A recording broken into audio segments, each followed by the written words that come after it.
Good evening, ladies and gentlemen.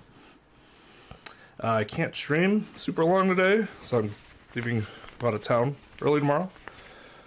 So let's get this show on the road as soon as the sleeves are properly raised. Also, why is this...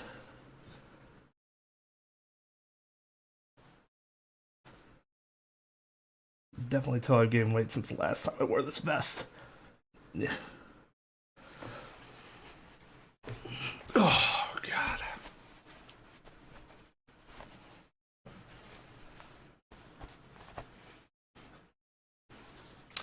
So, I fixed the chat problem. One of the problems, at least.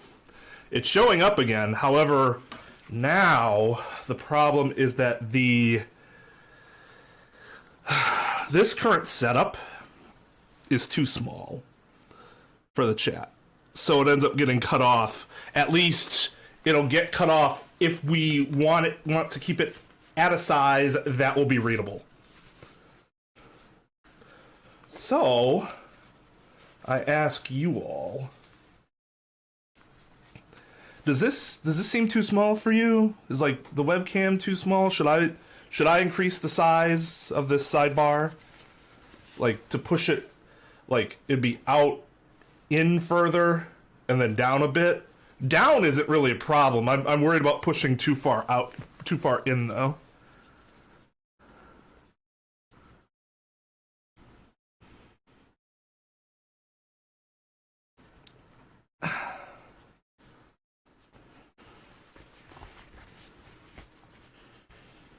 That's because I'm talking on one side.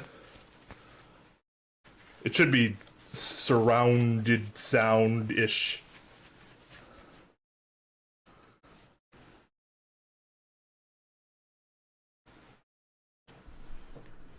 As opposed to if I talk right into the mic here, then it should sound a lot more normal in both ears.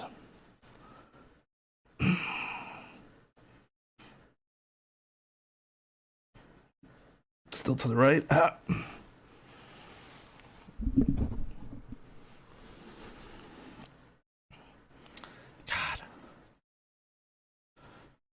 I really want to loosen this, but I honestly don't know how. Could just break it. Oh, I think I accidentally loosened it a little bit.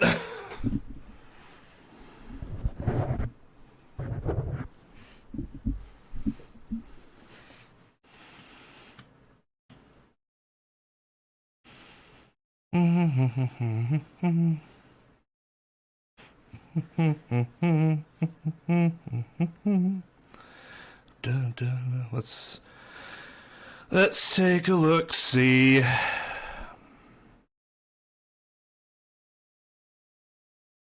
Let's take a look, see. Let's take a look, see. Oh God, well I can't tell if it's muffled. If I sound like that. Well, I can't tell if it's muffled. If I sound like that. No, I think that's usually what my mic sounds like. If it sounds different for you, then that's on your end. I guess I sound a little louder than usual. Oh, I see what you guys are saying about the left and the right thing. Maybe that's what's causing the issue. Because I see that on the bar, the top one isn't going as far as the bottom one. Why would that be? Why would that be?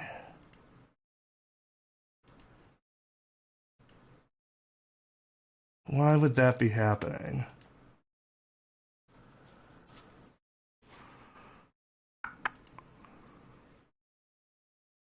There's no balance issue.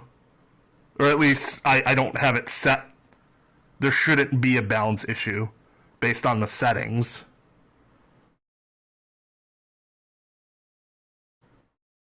What if I set it all the way? Nope, that's too much. What if I That it like see, but that kind of fixes it, but also creates another problem.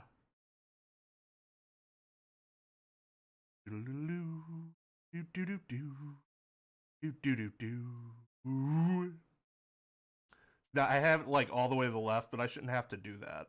Hold on, let's how about we just try.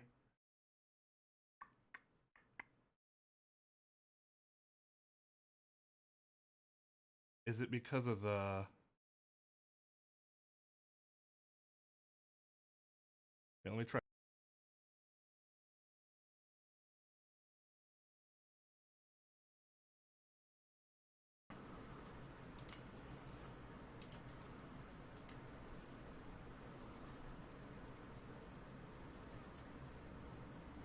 Ugh. No. Nope. No. Nope. Nope. Nope. Nope. Nope. That's worse.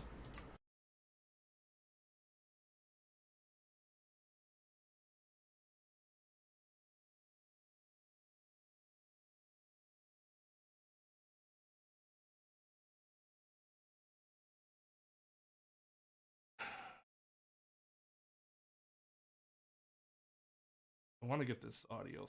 Oh, wait. Now it sounds fine? Or it looks fine, I should say.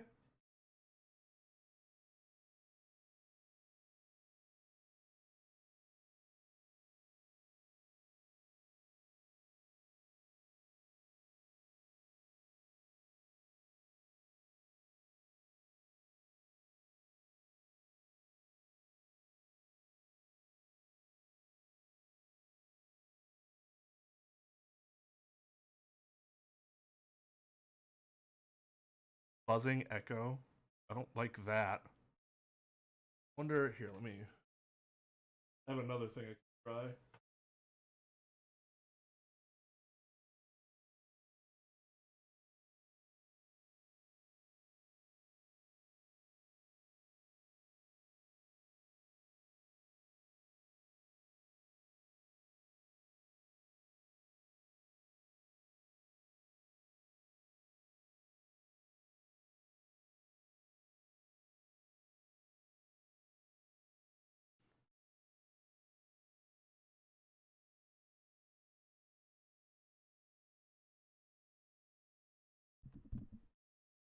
It, oh. Now it looks like we have the opposite issue. It sounds, it looks like it's more on the other side.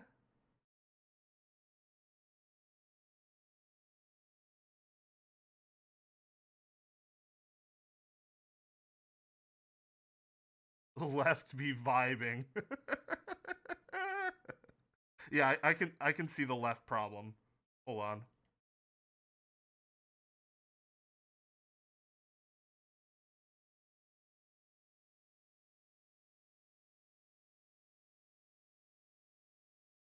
It it it has to be something with OBS because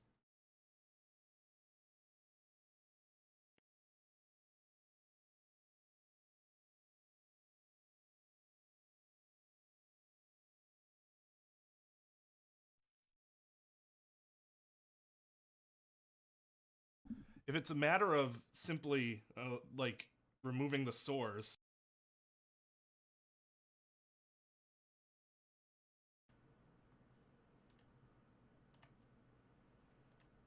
and then re-adding it, that's on OBS.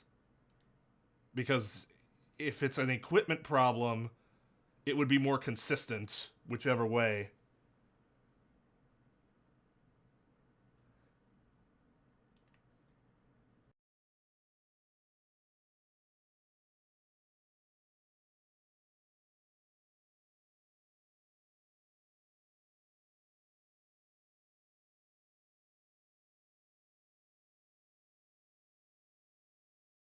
Test. Nope.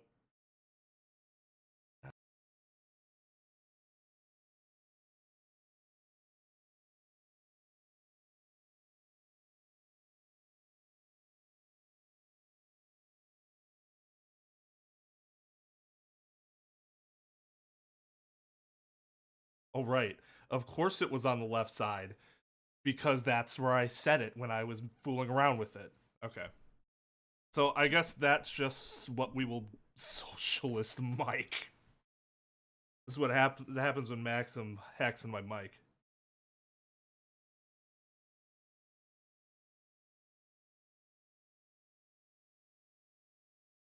Yeah, it would just be weird for it to be the mic, but something in OBS fixes it. If there's like an issue with the connection or something with the mic, I shouldn't be able to do anything in OBS to fix the issue. For some reason the software isn't doing what it's supposed to do.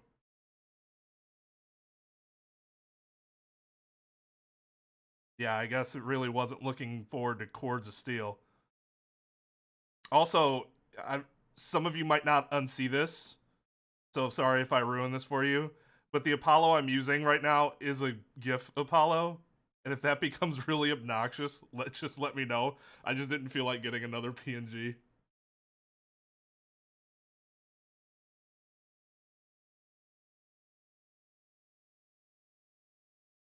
It does look like he has a really big nose. Hold on. Because of his positioning. There. There. Now it just looks like he snorted a whole booger, like, out of his nose.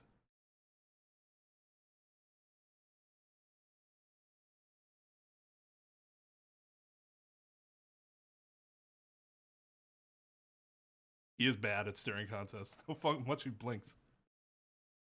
Okay. No, I don't do that. Jail for all the people I'd kidnap and put in the corner. That was Valentine's Day. We didn't celebrate Valentine's Day. We don't usually celebrate it on the day of.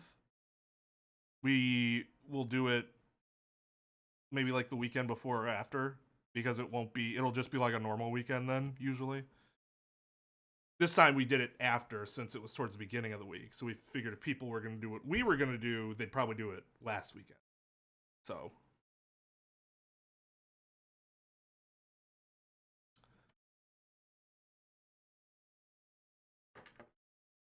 But yes, thanks for asking.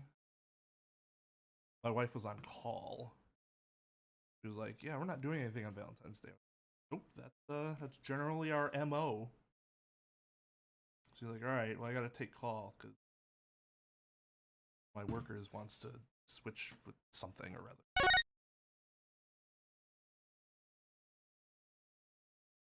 I assure you that everything that happened before this point was not cool. Oh, hold on. Oh, I didn't, right.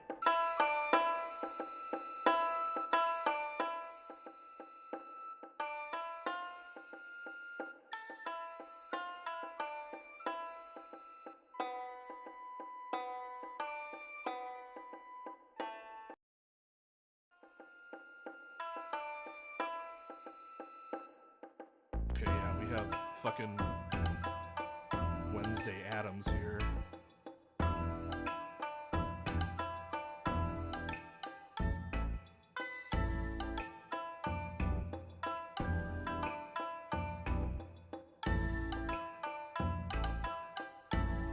I hate that BlueStacks doesn't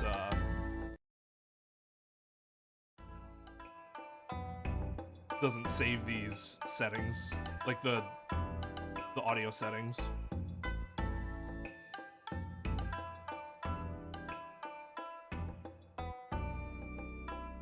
Alright, how about that? That too low?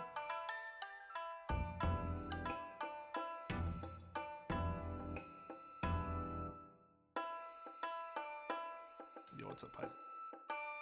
Hello to everybody. Okay, so I have it on 12. That is the number I shall remember. The number I shall remember is 12.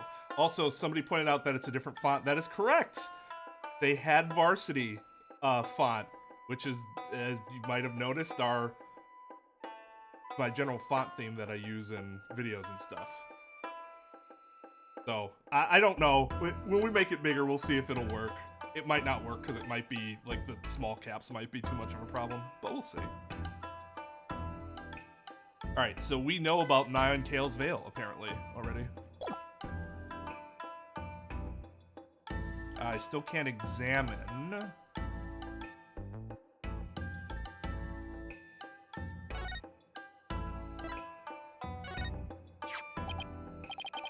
I wanted to show you this.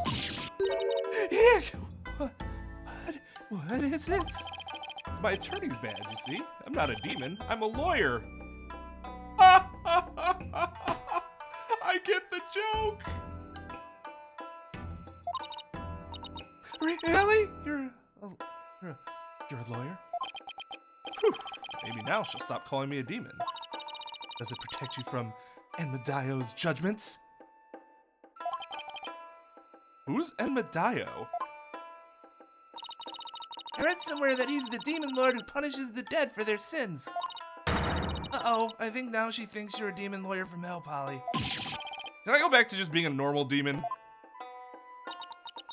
Please don't boil me in a scalding cauldron. I'd prefer a Turkish bath if possible. A Turkish bath? Isn't that more sauna than bath? Don't worry, Jinxie, he's a good demon. He'll save you if you ever go astray. Please, Mr. Demon Lawyer, sir, have mercy on my soul. I told you I'm not a demon, and Trucy, you're just making things worse. Don't fucking huff at me. You just leave that Enmedio to me. Isn't that great, Jinxie? Uh-huh. I'm no longer scared to cross into the afterlife. Will someone tell these two I'm human already?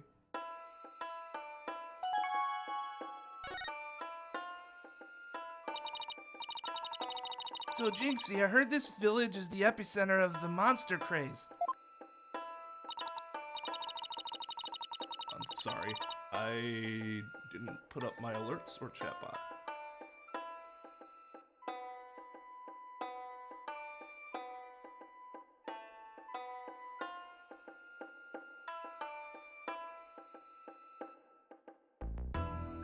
There we go. Uh-huh. Barely anyone had even heard of it before, but now it's packed with tourists. Really? So the monster craze is the reason behind today's festival? It was the alderman's idea, but I'd be careful if I were you. There are lots and lots of yokai prowling about Ninetales Vale. Prowling about? You mean like wild animals or something? And they're hungry too. Man-eating monsters, and they're all over the place. In fact, there was one at the manor yesterday. I heard the doorbell ring, but when I opened the door, nobody was there. It was the ding-dong demon. How else could you explain it? Well, when I was a kid, my friends used to play this prank called Ding Dong Ditch. That doesn't prove yokai aren't real. I love the double negative. Well done, Jinxie.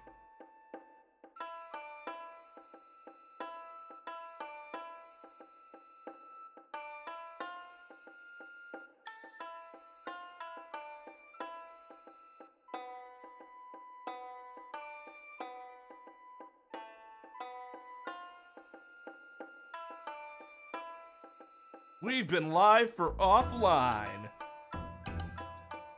Let's go.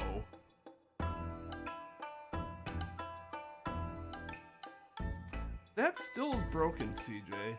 I don't know. I gotta go in it because I actually have a few more things I want to add now that I've been working on. But the code isn't working, so I have to go back in and see why that is. So you're better off not, you're just saving yourself from embarrassment at this point. I know he didn't spell it right anyways, but even if he had, because I don't want him to spell it right and then it doesn't happen. What's up, Zod? Ugh.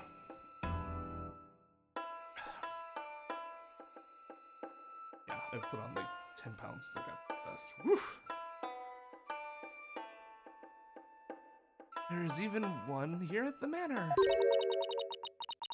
demon Tenma Taro. He's imprisoned in the Forbidden Chamber. Tenma Taro? The Forbidden Chamber? About that yokai you said was imprisoned here at the manor. Is it true? No, I just made all that up just a second ago to fuck with you. He's a super evil demon named Tenma Taro. Here, take a look at this scroll. Tenma Taro's the dark demon you see here. He's super evil and super scary.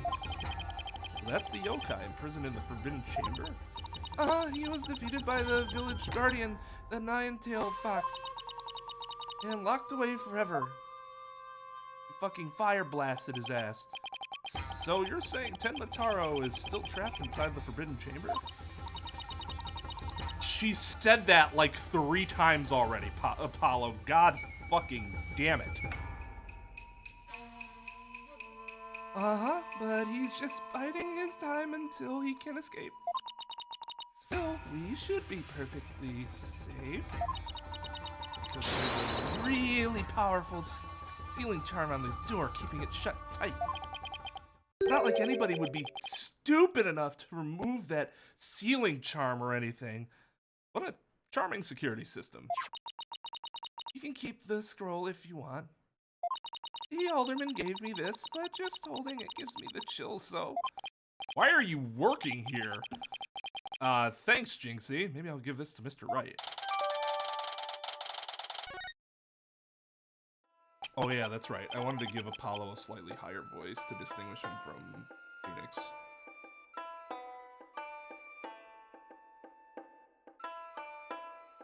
So, I was wondering, are those things on your forehead also warding charms, Jinxie?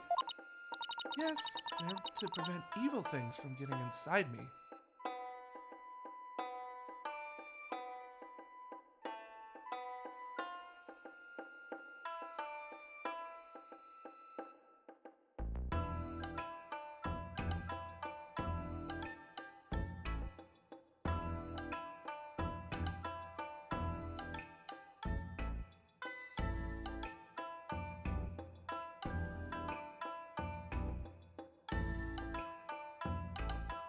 Everyone has their methods.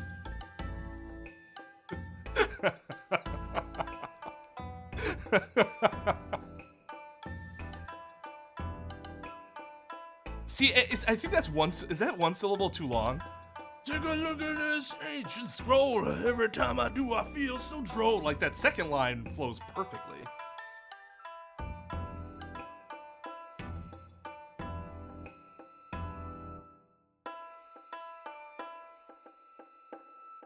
How did my skin get so white? What the hell is on top of my... Fuck, I had it. I lost it mid-sentence. I think because I was supposed to say top knot, and that screwed me up. Because I didn't. Mama told me to wear them. Dude, her dad is a dick. Evil things? Apollo, don't you dare take those charms off her forehead. They have to stay there forever. Got it? You are a terrible friend. I wonder what would happen if I did take them off. It's time for me to get back to work. Thanks for inviting us, Jinxie. You're welcome. Oh, and before I forget, there's going to be a surprise event today. And I don't know what to expect, but it's sure to be fun. I can tell how fun it is going to be by this very upside down smile you are you are sporting right now.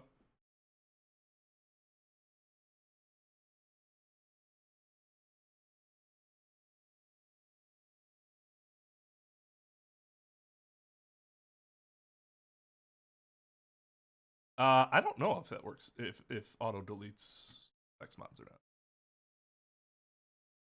Better not be a yokai parade. Probably drop dead from fright. When I was a young boy,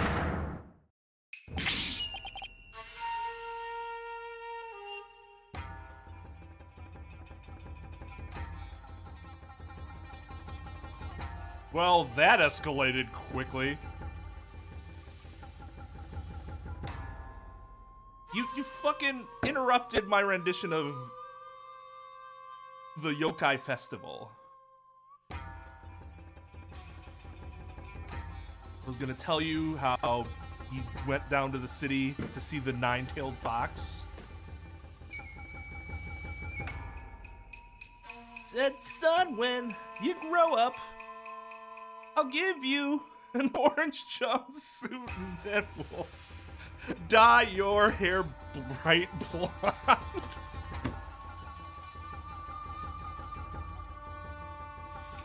I hate Naruto so much. His design's fucking stupid. It's not a good show. Okay. Don't let that derail me. Demon! Oh wait, just someone in a suit, right? Tenmataro? Tenmataro? The demon from the Forbidden Chamber? Hey, please don't hurt me! Be gone, be gone, be gone! This better watch out, little girl, or I'll snatch you away. I don't know why I gave him a snake voice, but... Charm, where's that dying? Go to heaven, Charm! Oh, she put it on her forehead, her own forehead this time. Sure gives up quick. Huh? Why is everyone hiding their faces? Hey, you there! You mustn't stare at Tenmataro like that! Lower your eyes! You'll steal your soul if you're not careful! Sure. Huh? Steal my soul? Seriously? Your devilry stops here and now, Tenmataro! Now what? Look, Apollo, there's somebody up on the roof! Oh, I thought it was gonna be the Nine Tails. It is not.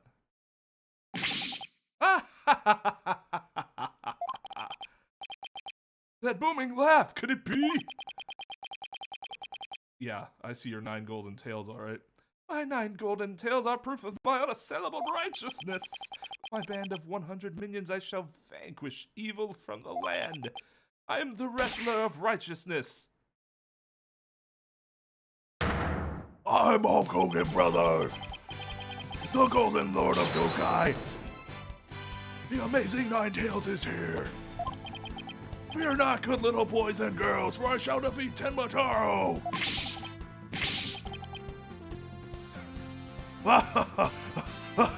Oh yeah! Hooray, hooray! It's the amazing Nine Tails! Up to no good tricks again, eh, Tenmataro? Well, not on my watch. I'm giving him like this weird mix of Hulk Hogan, Ultimate Warrior, and Macho Man, so just we'll roll with it.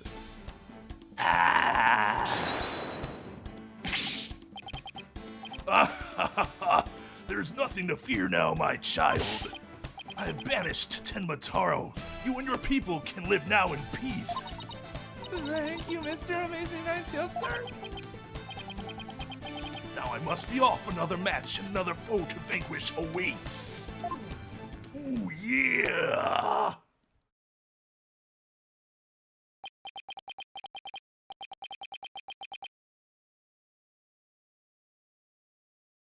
When the 24-inch Nine Tails runs wild on you. What was that all about? Did that wrestler just chase off a yokai? Like he came out of the Alderman's Manor. It was the amazing Nine Tails. He's a pro wrestler from right here in Nine Tails Vale. Who knows his true identity? Jinxie sure seems chipper all of a sudden. What was all that about him banishing Tenmataro? That was a yokai exorcism. It's an annual ritual where Tenmataro is released to remind us of his wickedness.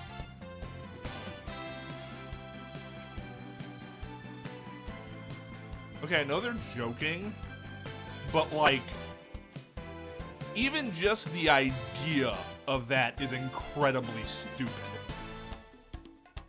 We put ourselves in grave peril every year once just to remind us of how much of an asshole this dude is.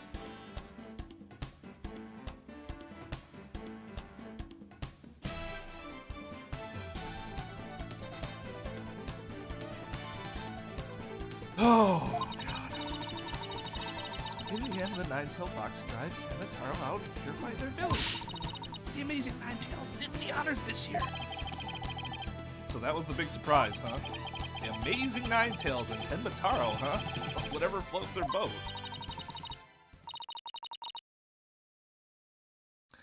Oh, look at the time. I'd better get back to work. Please excuse me. He's a strange one, all right. I think she's sweet in her own special way.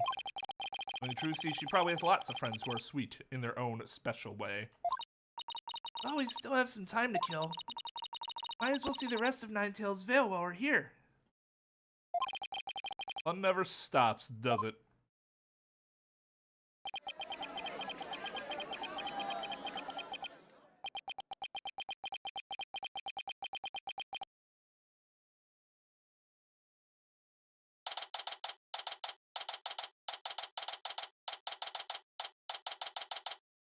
I do very much like that the chatter that said some people need the reminder is Captain Idiocy. That is some good comedic timing.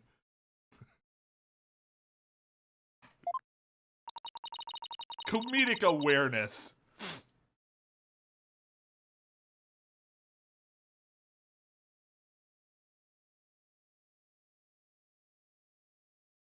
Yeah, in all circumstances, it's fucking stupid. The fact that people would even joke about doing something so incredibly asinine boggles the mind. Like, okay. Okay. I will forgive the instances where it's done purely for the entertainment of the children. But I mean like young children, like 6 years old, not Jinxie's age. Like, oh, it's just a show for the kids. Okay, fine, whatever. But then I don't think you really need to add the to remind us of his wickedness thing. You don't even have to add that. Or the fact that we released it on purpose. He would just come around every year and the kids would be like, kill him, you wrestler, break his neck. And you're like, wow, what's wrong with that kid? He might be a psychopath. I think I bought nearly every yokai souvenir that was for sale. I do not appreciate stage shows that have really stupid premises.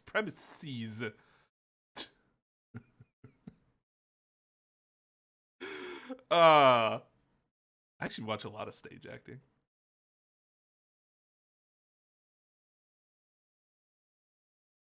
Should let all the convicts out of jail once a year to remind us that crime is bad. Yeah, then we'll just have all the pro wrestlers, throw them back in anyways. Not gonna lie, that would be a pretty cool Rock movie. But he has to be The Rock. Like, he's playing The Rock in the movie, not some fictional guy that Dwayne Johnson is for that universe. He has to be the fictional character Dwayne Johnson was in WWE. Whole bunch of prisoners stampeding out of the prison, and he just sits there and just fucking wrecks all of them. That would be amazing.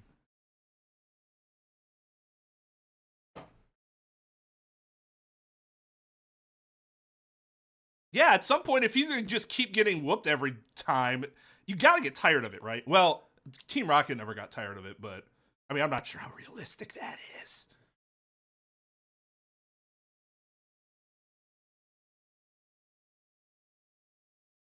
I know, because my wallet's running on empty. What's all the commotion over there? Nice deflection, Trucy, you're learning. Huh? Hey, isn't that your friend Jinxie? Hope everything's okay. It's terrible! Calm down, Jinxie. Tell us what happened. Why did it make Trucy so tall? Doesn't she seem like I don't think she's actually that much taller, but with her so high up on the screen all of a sudden, it looks like she grew like 4 or 5 inches between the two games. Yeah, I think they just have everybody, like, because if Jinxie's that small, then it's just a matter of they have everybody up higher. The demon tenant Motaro! He killed Alderman QB! What? Wait, killed as in dead? No, this is killed as in fake dead, because this is still all performance. Yes, and Tenmataro did it! Tenmataro? You stay here while I go have a look. Please wait. Huh? Whoa! Forgot about that. It's a Tenmataro warning charm. It should protect you, but please, be careful. Oh, that's nice of her. The Alderman's in the Fox Chamber at the top of the main staircase. Okay, got it. Dude talked and it like fluttered. I know it's not even like anything all that amazing, but I just really appreciate how well that effect works there.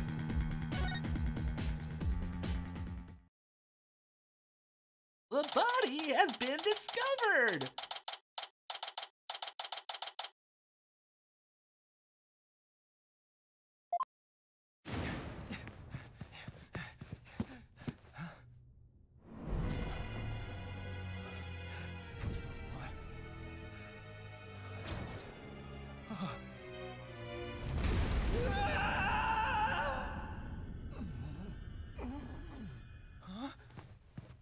Are you all right?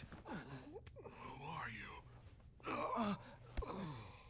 Help! Someone call an ambulance! You know, those are some really strong footprints.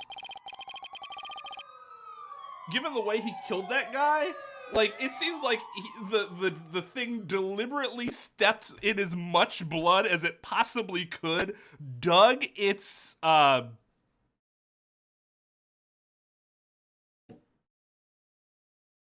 There's his feet, right? Why am I having this brain fart as to whether birds have feet or something else? Are they called talons? His foot stepped and like dug into the blood, and then he walked off. And each one left a perfect print. They are talons, okay. Well, that's good to know.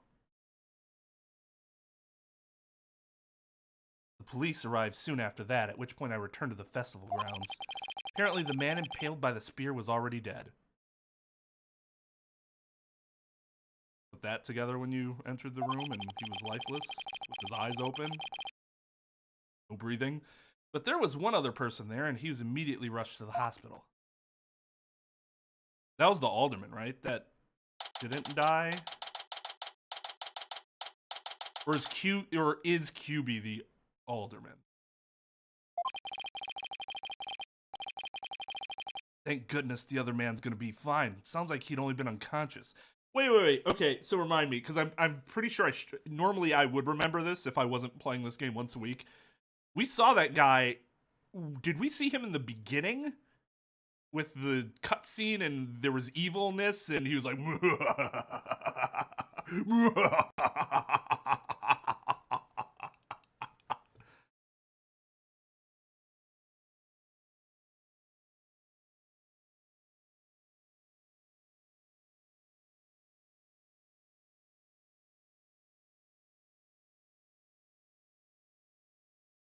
so he was there, but he wasn't that person. Okay. I just want to make sure I didn't misremember him as the guy that was obviously evil. And I'm sitting here feeling bad for him. Thank goodness the other man's gonna be fine. Sounds like he'd only been unconscious. Well, yeah, you were there. You saw that he was only oh my god. I'm sorry, you guys know I finished Serenade not too long ago, and I still have very low tolerance for I forgot something that just happened probably minutes ago. You think Jinxie's gonna be okay?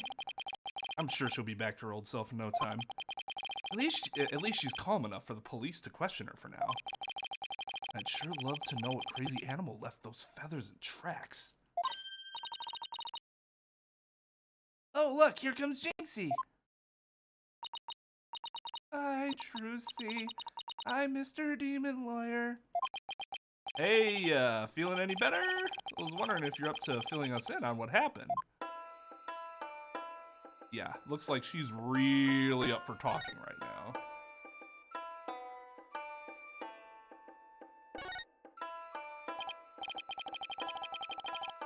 I actually really like how... One reason I don't really care about, like, hearing people's opinions on these cases, like, oh, this case is the best, or oh, this case is the worst. Like, sure, knock yourself out. Tell me how much you loved or hated the cases. As long as you don't go into detail about the cases. Is that in these games, besides Turnabout Serenade, there are some big disagreements on whether or not the case is good or not. Meaning, I have no idea whether it's going to be good or bad, regardless of whether anybody tells me.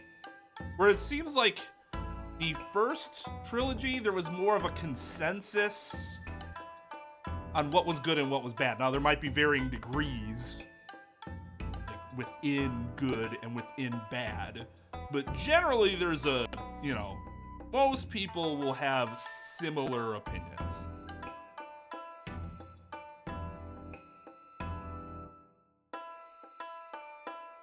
So the man with the spear in his chest was already dead? It was Alderman QB.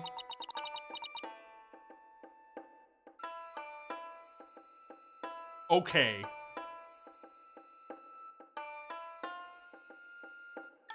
Are his devil horns not supposed to be a thing that we notice?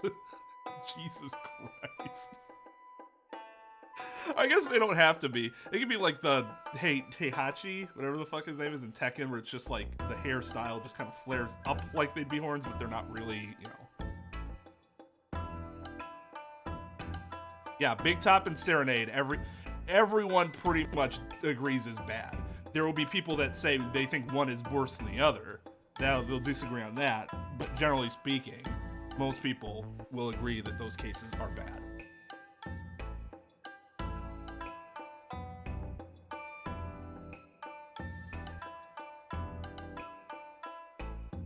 Well, I mean, CJ, if that's how you enjoy games, then that's how you should be deciding whether you like it or not. And that's something too. It could be the worst case of the game, but could still be good. That's entirely possible.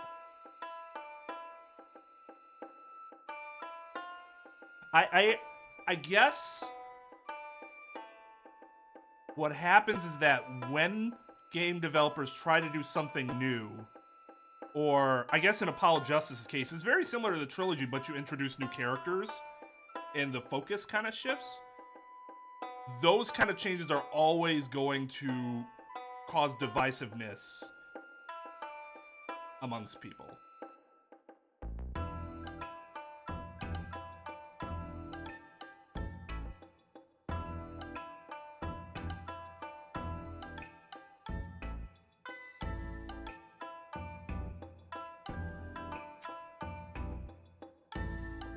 Well, I wish I enjoyed the cases as much as you did, the man, because I would have had a hell of a lot better time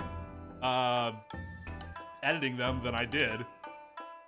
Like, I don't want to hate these things. I want to enjoy myself. You guys want me to hate them because it's more entertaining for you then.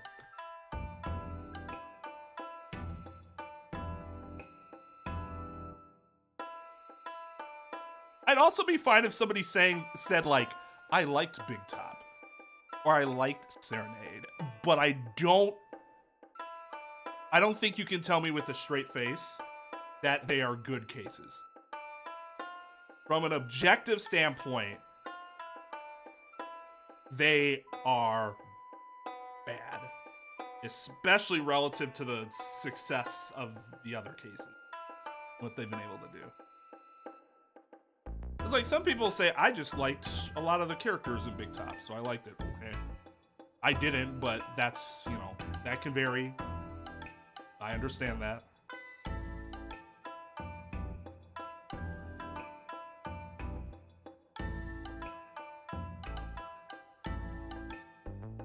I enjoyed Big Top because of all the times I thought I accidentally presented the wrong evidence and they were actually the real answer. Well, that tells you a big old problem with that case, right?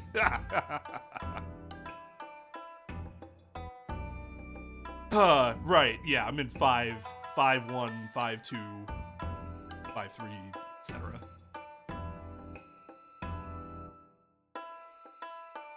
Somebody was talking about that with Serenade.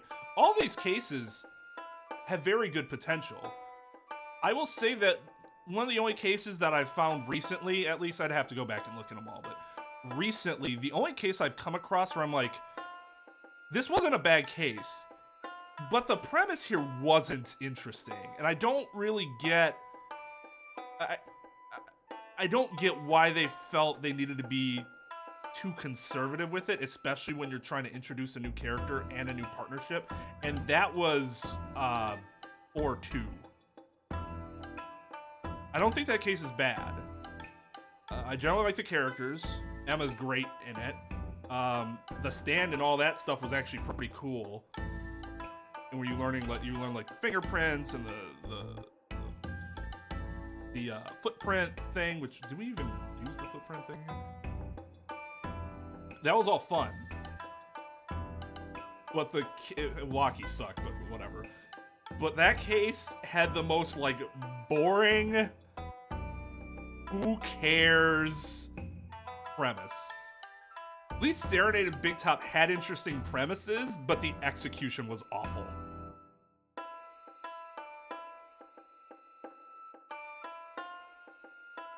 Aggressively mediocre. Well, that's what I was talking about, man. Like, you can, if you want to tell me I enjoyed Big Top, I wouldn't argue with somebody about that. If you enjoyed it, you enjoyed it. I just don't want anybody telling me it's good, because it's, when we're talking about something being good, that's more of an objective. You're using more of an objective term, as opposed to simply communicating a feeling, a positive feeling that you had whilst playing the game. I've also, I have jumped around a little bit in the anime because I've kind of only watched the cases I wanted to watch. But I'll get to that eventually. Big Top, I mean. I hear it's a lot better in the anime.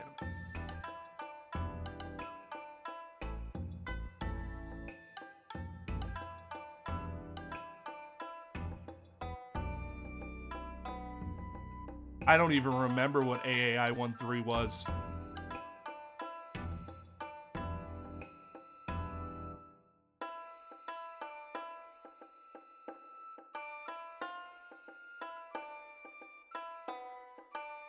Four five? You mean 4-4?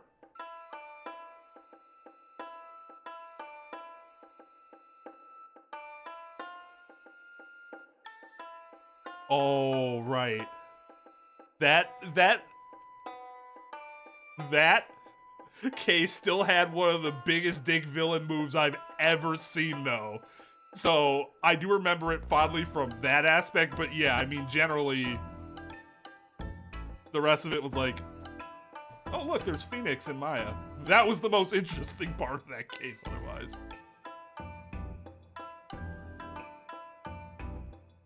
I actually was surprised at how much Delinar was able to condense 4-4. I thought it was going to be longer than 6.5 hours. It wasn't that much longer than Turnabout Serenade. Although I think one of the reasons Turnabout Serenade ended up being longer was because there's one of the, for those that haven't gone back and watched that VOD, one of the good reasons to watch that VOD is, despite that case being absolutely terrible, I think that case has some of the best legal discussion that we've had in any of the streams. Like, combination of very interesting stuff and in-depth analysis.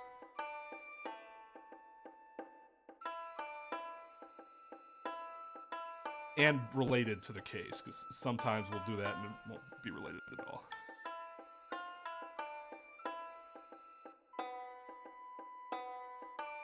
4-4 will release next week. It was Alderman QB. When I found him, he was already there. So the demon was the village alderman. So the what? What? I just said the complete wrong word. So the victim was the village alderman. That's weird. And the one who was found alive, who is he? Damien Tenma. Oh.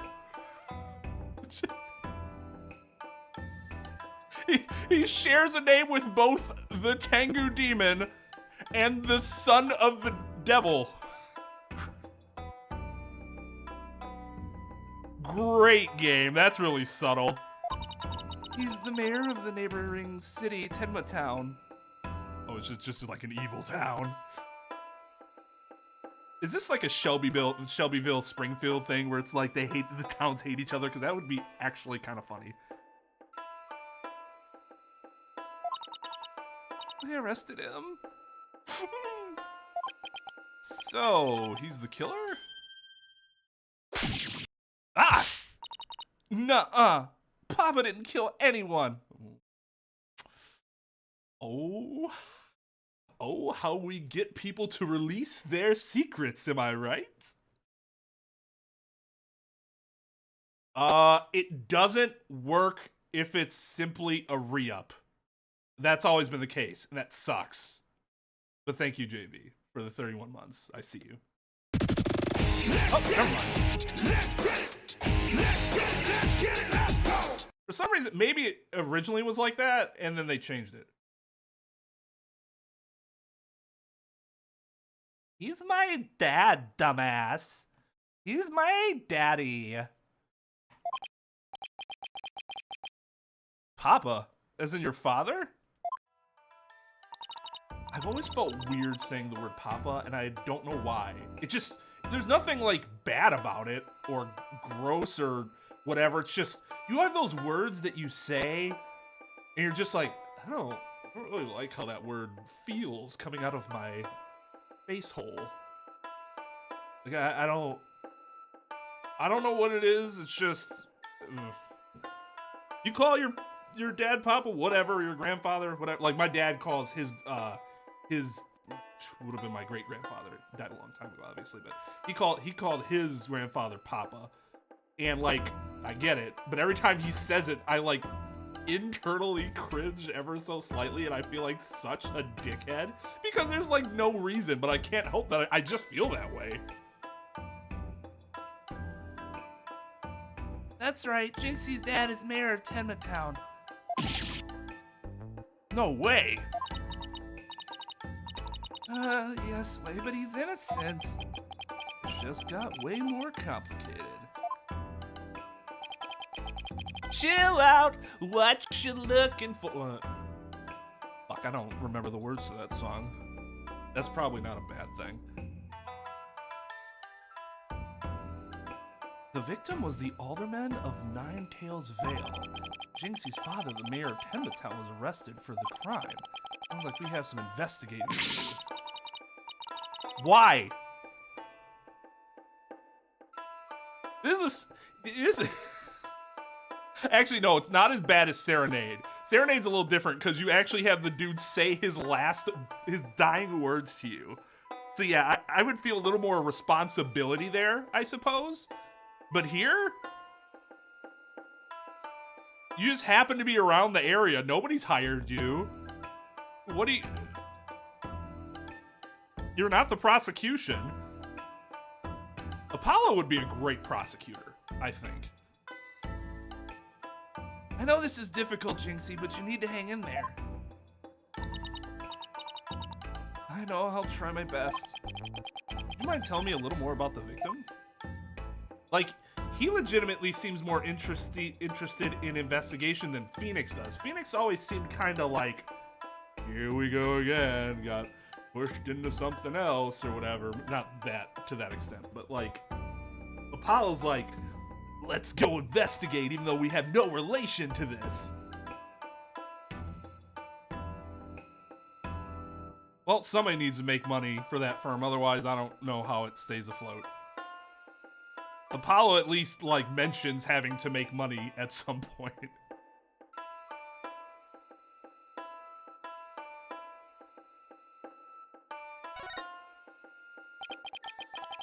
So the victim was the village alderman? What can you tell me about him? His name was Rex Cuby. They say his family has ties to the legendary nine-tailed fox. He was really kind and he always looked out for me. He was a former pro wrestler and I even heard he knew the amazing Nine Tails. Damn it! You tell me Randy Savage died? Fuck. I already had to go through that once. Now I have to go through it twice. I think I can handle this. Former pro wrestler, huh? That's something to keep in mind. And just incidentally, where did he wrestle? New Japan Pro Wrestling, All Japan Pro Wrestling. Noah, come on, give me some deets here. Did he ever wrestle Okada or Shinsuke? I need to know these things. With your father being married, oh, I guess you're originally from Tenmatown, huh? So then, why'd you come work here?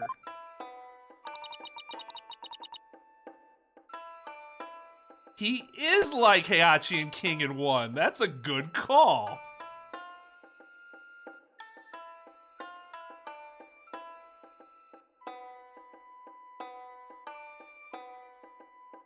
I mean, one reason I like the Emma Apollo ship is because he's definitely the bottom there.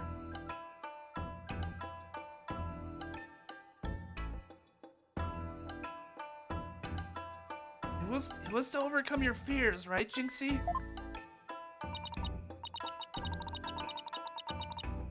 Ah, that's true.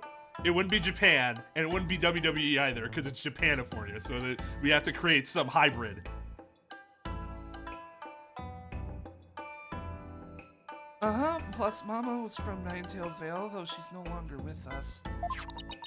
She loved these flowers. Ugh, really? Your mom has some shit taste in flowers, girl. I always wanted to live where Ninetails flowers grew. Maybe it's just this. This is not a flattering picture. This is not a flattering picture. This looks terrible. It looks like that's the way it's supposed to look if it started wilting.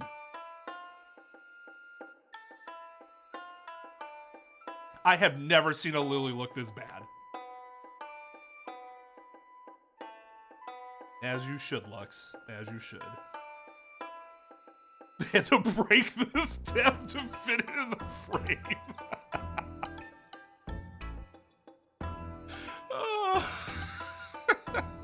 I mean, like, I get the tail thing. That's cool.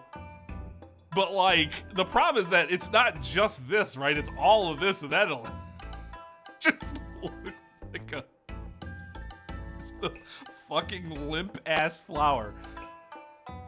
Wow, what a beautiful flower. Fucking liar. And with exactly 9 petals, too. Oh, good, you can count. Just looking at them gives me courage, even when I'm scared of yokai. I shouldn't shit on her spiritual connection to the flower. Well, actually, I'm not shitting on her spiritual connection to the flower. I'm just shitting on the flower. But I shouldn't do that.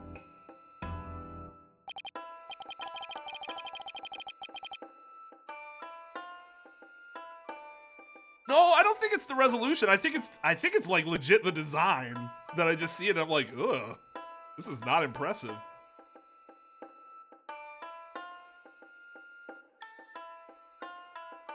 Jinxie, when you first told us what happened, you said the killer was a demon. The wording charm on the Forbidden Chamber's door, it's been removed. Forbidden Chamber's door? That big door that was barred shut? You know what? I'm gonna fucking call this right now. Don't comment on this. I don't want anybody getting timed out by the mods. I'm not calling my shot, but I am calling, like, how I'm going to feel. I hope beyond hope that it was actually a supernatural Tengu. I hope the game goes full fucking Looney Tunes here. And that ends up being exactly what happened. It 99.9% won't. And I'll be like, okay, whatever, fine. But if it had the nuts to go Looney Tunes on me, I would actually be pretty impressed. Even if it would be incredibly stupid.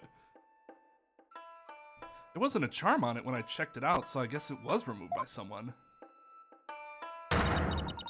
That's how Tenmataro escaped. Oh! But when I try to remember what happened, it all goes fuzzy. Jinxie, Fuzzy Wuzzy was a bear. Fuzzy Wuzzy had no hair. You should go and get some rest. You've been through a lot lately. Between the warding charm being removed and the black feathers and weird tracks, I can see how a superstitious person might think a demon was the killer. Oh, maybe this is your chance. Chance for— I was just going to say, chance for what? Do the right thing and defend Jinxie's dad in court. That is up to him. Like, oh, okay. So this isn't something that I think we might have mentioned it briefly once.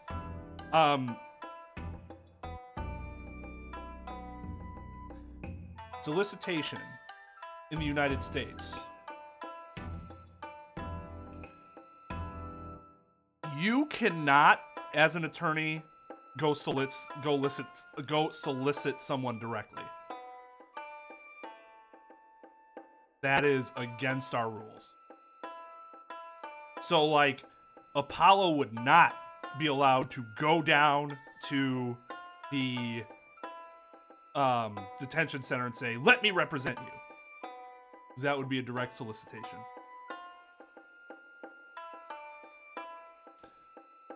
Now, bit of a caveat to this.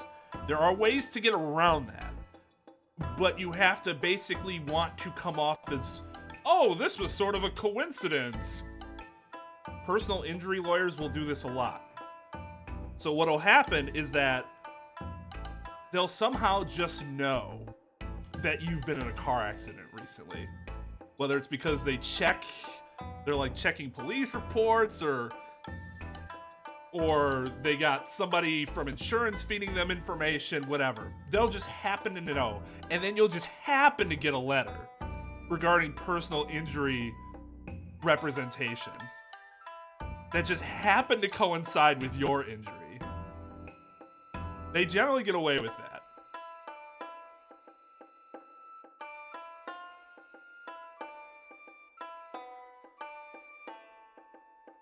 Correct, and you don't want... It's a bad look, because most of the time it'll just look like you're just trying to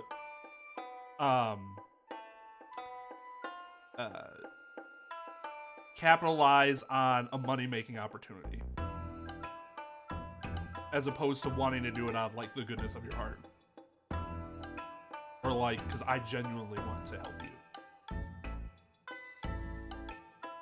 That, and then you'd have instances where, especially in the areas where there are more attorneys than others,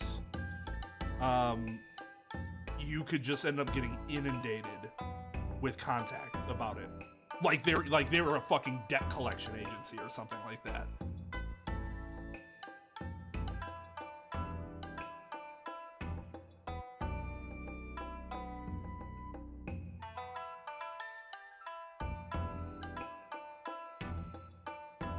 Yeah, I guess I've never really heard of that, but I guess I could see them doing something similar to that, just like they would in personal injury cases.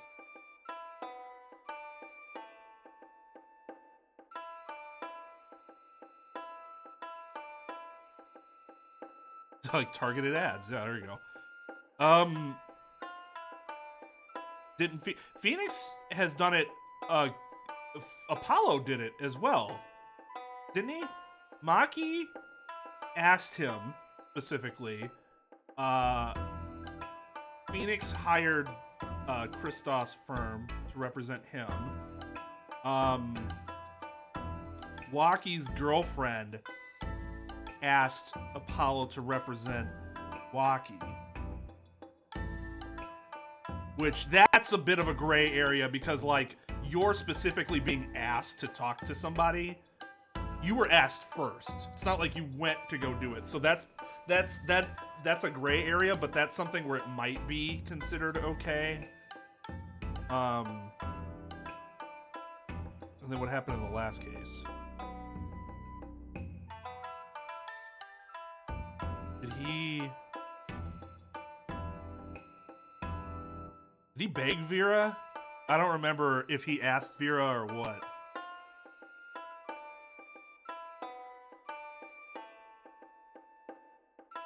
Yeah, and Maggie had already had him before, so the second time, obviously, she went directly to him.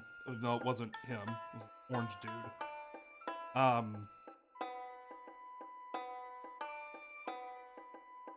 The Ungard thing is interesting. Why? I don't remember. Why did Phoenix go to Ungard first in the first place? Was he asked by somebody to do it, or did he just go on his own?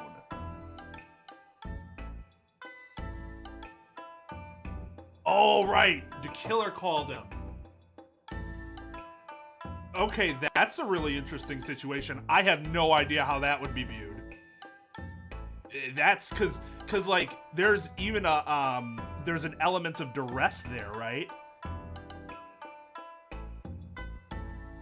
So that would be a really interesting situation to review.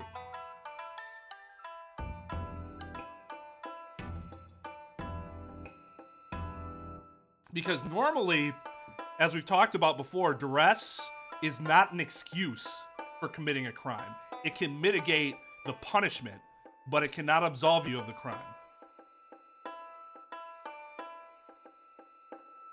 In most circumstances. There might be like a few offenses, where, like minor offenses, where it would be fine. But we're talking about like the serious circumstances here. Murder. So it would be interesting to see if Phoenix would get disciplined for that particular instance. I mean, if I were in the disciplinary section of the state bar, I wouldn't personally, but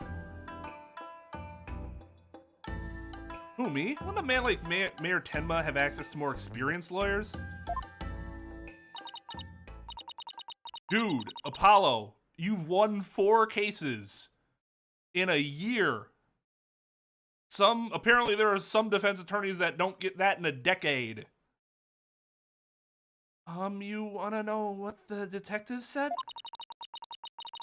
They doubted there was a lawyer who could get a non-guilty verdict in this one.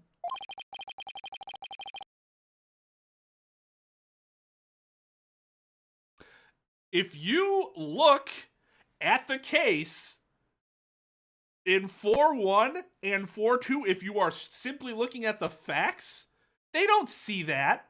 They don't see that Phoenix was the reason that that case was won. They don't see that Clavier was the person that really drove 4-2. They just see that defense attorney, this client was found not guilty, defense attorney was Apollo Justice. Now, all that context isn't in there. Sounds like they're expecting an open and shut case. Don't worry, Jinxie.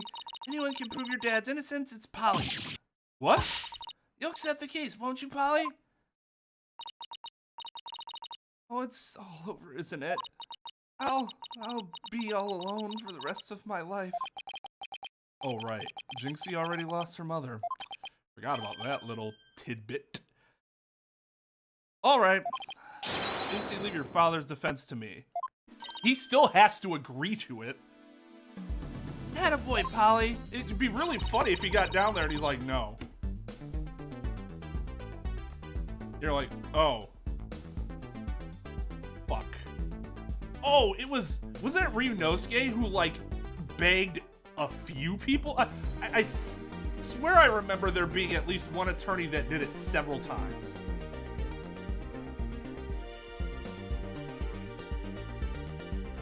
I know he had to basically get on his hands and knees and beg Van Zeeks to be able to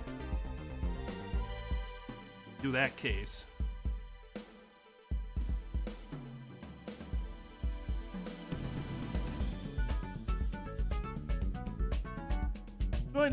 You're going to help Papa, Mr. Demon Lawyer? Yep, because that's what lawyers do. Plus, no toilet cleaning for a while. Man, if Phoenix wants to pay me a 6-figure salary to clean his toilets, I'm gonna fucking complain about that. I'll do whatever it takes to make sure your father walks away a free man, although he's probably not making a 6-figure salary. Thank you, Mr. Demon Lawyer. I can tell you're one of the good ones.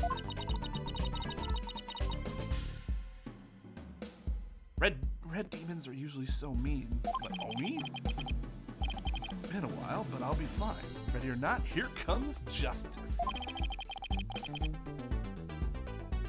Guess I ought to go and meet my new client. I'm thinking of Red Oni from Genshin, which isn't... whatever. Ah, but before I forget, better jot this down in my notebook. My handy-dandy notebook! Hey, Apollo, what's the notebook for? Oh, God. So you're telling me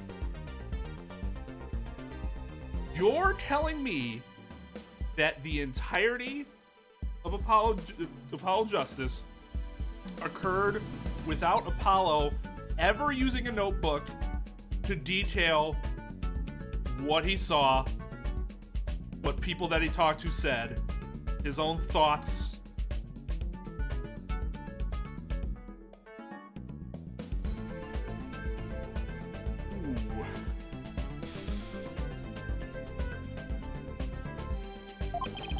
Oh, I just thought I should jot down some stuff about the case and have it on hand for any type of case. But I get it, because they want to make it a new thing, right? So they have to be like, oh, what's that? Well, you couldn't possibly have used that before, right? Because we didn't have it available to us in the game.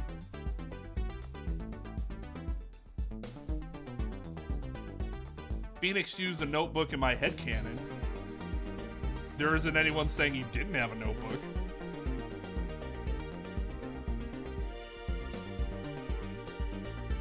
Okay. And that might be where he jots stuff down, but I'm gonna tell you something. A journal is not where you put case notes. That is not the appropriate place.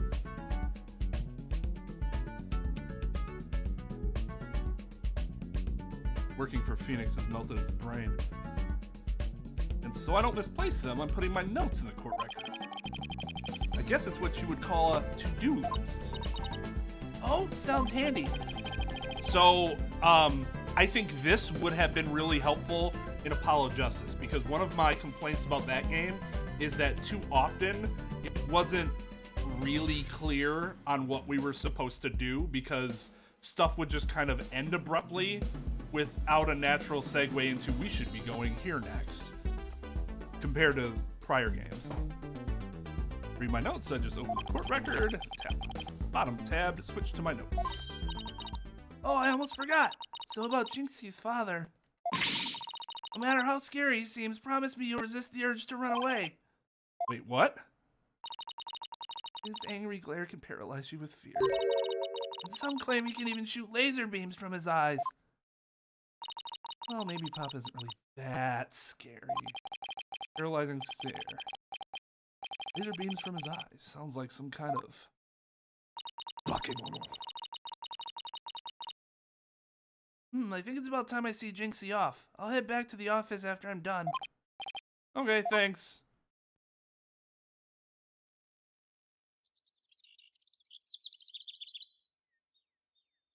I mean, you just use a notebook for notes.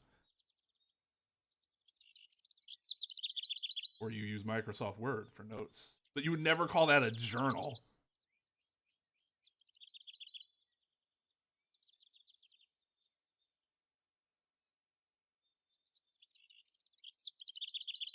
Superman's real identity.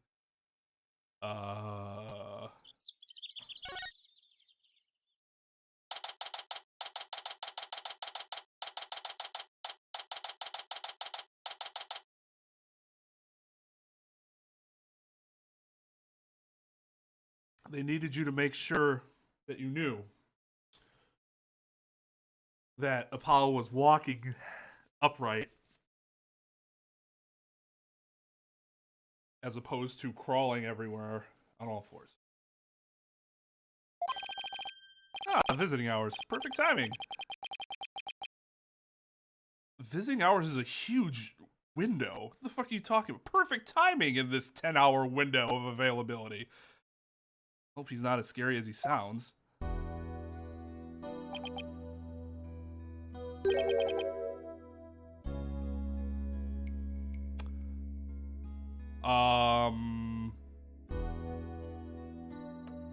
I didn't have an angry voice prepared.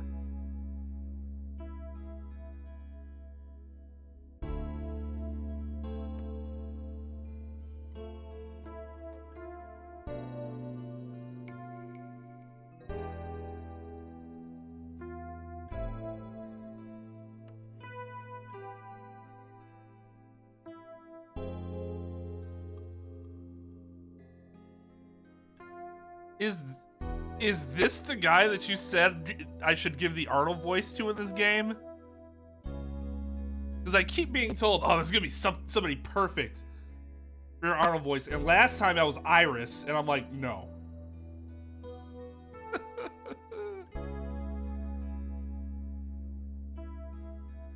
What would happen to Jinxie if her father was sent to prison? She would be, either placed in a foster home, or if there was like a family member or a family friend or something. Well, I guess a family friend would still be considered a foster home technically, but essentially you would want her to be eventually placed under a guardianship or something like that, because without that authority, you're kind of limited in what you can do for the child to a certain extent.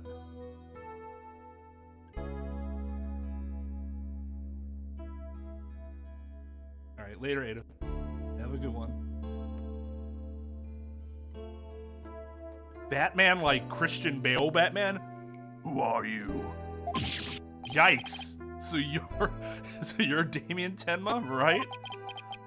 I'm Apollo Justice, attorney at law. I'm here to help. Let me out of here. Sorry, I get a little loud sometimes. How incredibly rude. Sorry, did I do something to offend you? A visitor when all others shun me like a common criminal? And here I am with nothing to offer.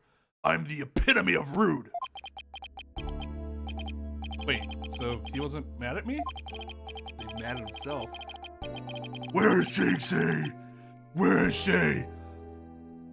Unworthy as I am, I, Damien Tenma, shall breach these walls, so that I may treat my benefactor to some tea and maybe some cookies too. No, wait, we can do tea and cookies after we prove your innocence. How about you start by telling me what happened? I see.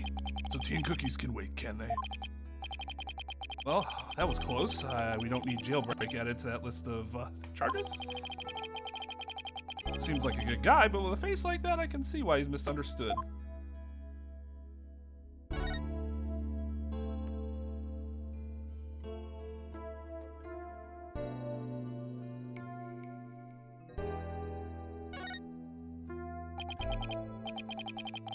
Mayor Tenma, do you mind if I ask why you were arrested? Whoa! Sorry, I guess some things are better left unsaid. Bah! Excuse me? To think a public paragon such as I could be treated like this. This arrest should have never happened. Go on. I fear the ill effects it will have on our youth. Now I've but one choice. I must leave here at once, if only to protect the moral fiber of our youth. No, wait. You can protect the moral fiber of our youth after you've been declared not guilty. I suppose you're right. You just came this close to quite a scare. My fingerprints were on the spear that killed Alderman Cuby. That's why I was arrested. Your prints were on the murder weapon? That's never good. You know, I'm very much against saying stuff just to fill space. This is an example of saying something just to fill space. That's never good.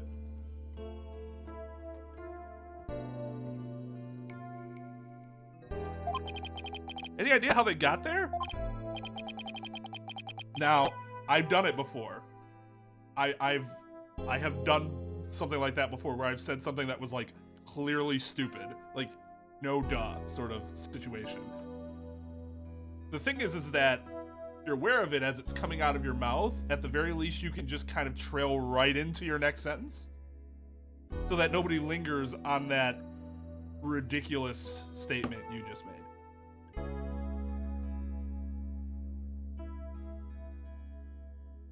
Metal Gear, that's never good. Yeah. No shit, Snake. None.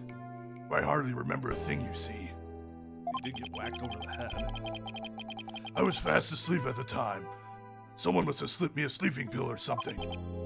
What's worse, someone clobbered me on the head. I see. A drug-induced slumber and a blow to the head. That's never good! No wonder you hardly remember a thing. It's really bad for you. Oh. Huh? Is that some kind of strange laugh? You said he's like he can't smile. He's trying really hard, but his muscles don't know how to form it. He's just like, like, whoa, he laughed.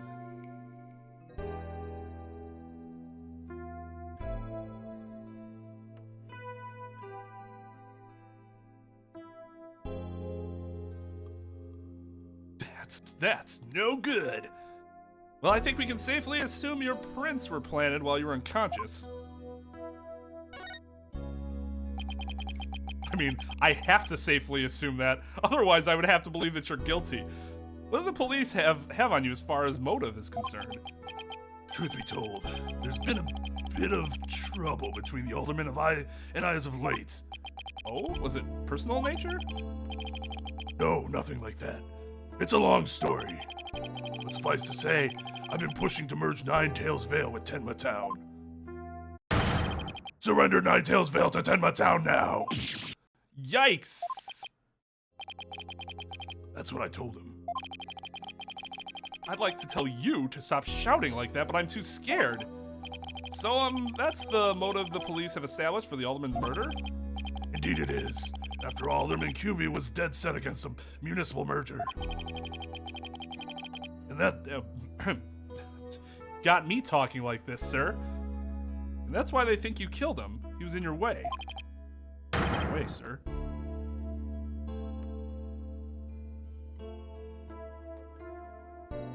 That's no good. That's never good. Curses! Mayor Tenma, are you okay? Jinxie, forgive me. I never meant to worry you like this. It'll work out fine, just leave it to me. Unless you are the killer, then you'll be found guilty. I mean, what are the chances of that? If only it really were that easy. I don't even know where to start. Oh, so like every case you ever take. Thank you for meeting with me, Mayor Tenma. Please wait. My daughter, Jinxie. Yes? Take her hand in marriage. She already lost her mother. And now with me being held in here, I fear she'll be terribly lonely. I hesitate to ask, but I beg you, be a friend to her in her time of need. Leave it to me. Trucy and I will look out for your daughter. Did I say a goddamn thing about Trucy? I'm talking to you, Apollo. You! I didn't really say that. I shall rest a little easier then. You know, you remind me of some of the new friends Jinxie has been talking about.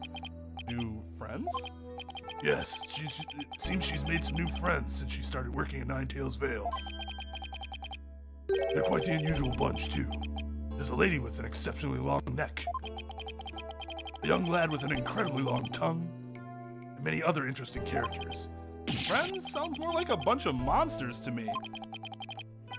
Now, if you excuse me, it appears my time is up.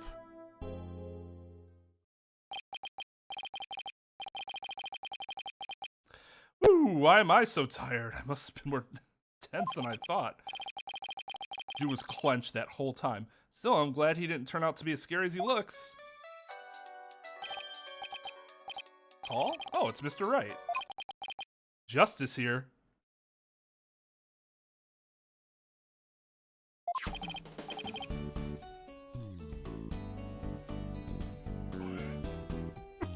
Fucking douchebag.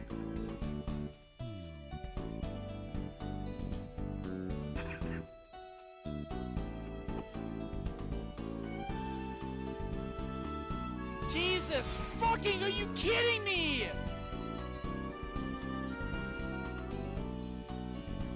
I mean, I would never address myself by my last name to my boss. It's just weird. And of course, him with his last name being Justice is just that much more fucking corny.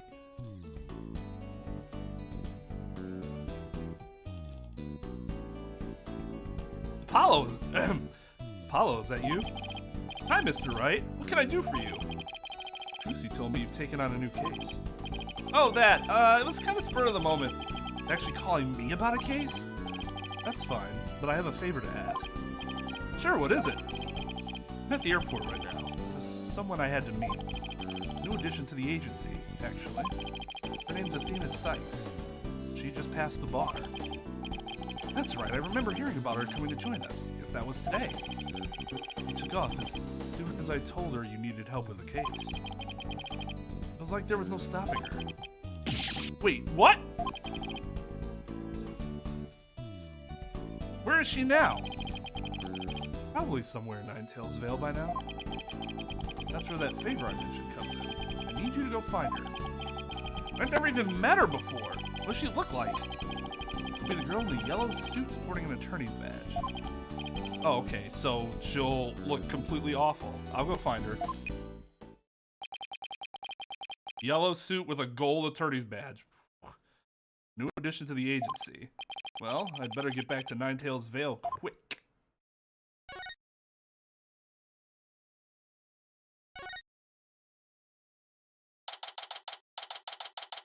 I was gonna say it can't be the same, like the exact same version, right? It's got to be a little more upbeat because I remember Lamwar's thing being really like this sort of thing, and his was more like.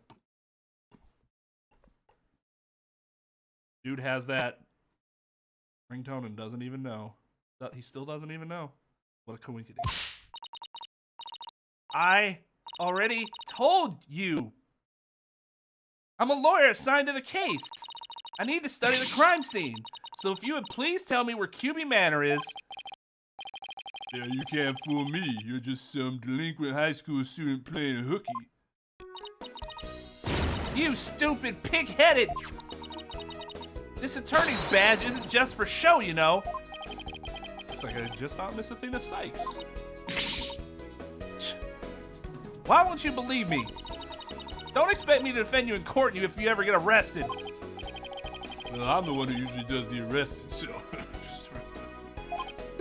Say, shouldn't you be getting back to school? I already told you I'm a lawyer, not a student. That's it, enough of your lies. You're coming with me. Get your hands off of me. Whoa! That's not okay. Dude, the hang time he got. She threw him and was able to turn and make a look and then react before he actually fell into Apollo. Oh God. Don't do that in the US, you'll get shot. Think you can watch out for the bystanders next time? Whoops, are you okay?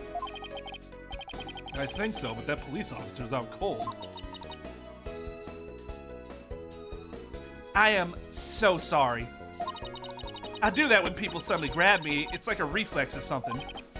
Reflex? Sounds like more like a felony. You're Athena Sykes, I take it?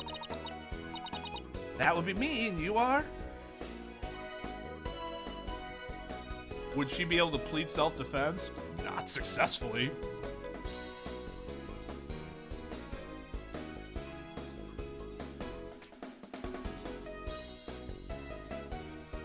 Oh.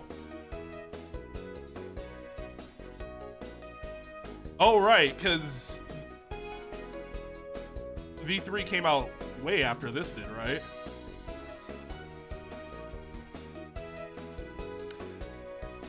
It's not even that whether or not I would believe it, it's that the cop probably wouldn't want to tell anybody that. You'd be the laughing stock of the precinct.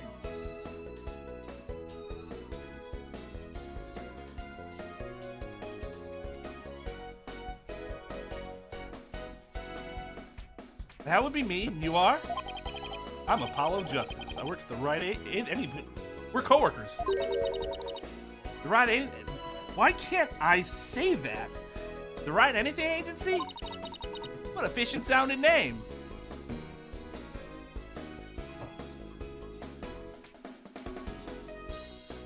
Who does she think she works for? Do you know the name of your employer? What do you think the name of your employer is? It's a long story, but it is a law office, among other things. Are you kidding me? Didn't Mr. Wright explain it to you? And you took this job without knowing the name of your employer? Oh, right, that right. So then you must be... Where have you been? I've been looking all over for you. Her smile's adorable. It's so like, you see that and you feel good because you know she really feels good. It's not a fake smile. It's a genuine smile.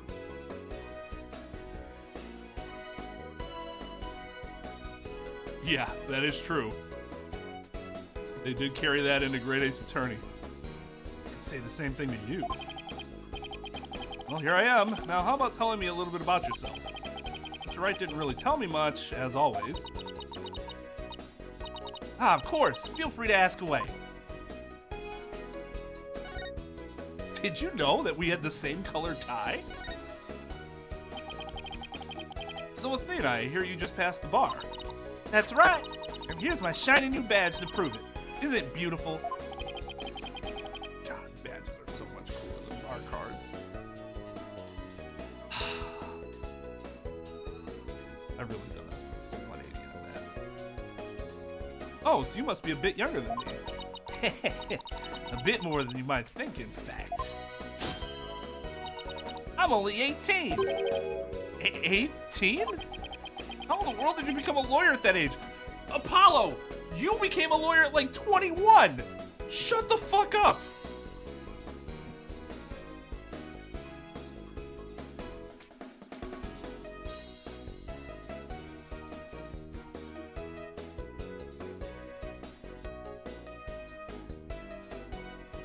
Hey, dog. I'm gonna let you in on a little secret. In the US, there is no difference between 21 and 22 in that example.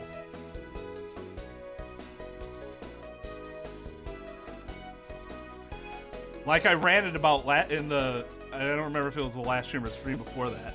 If everyone can become an attorney at such a young age, then it's not even impressive because it's the fucking norm.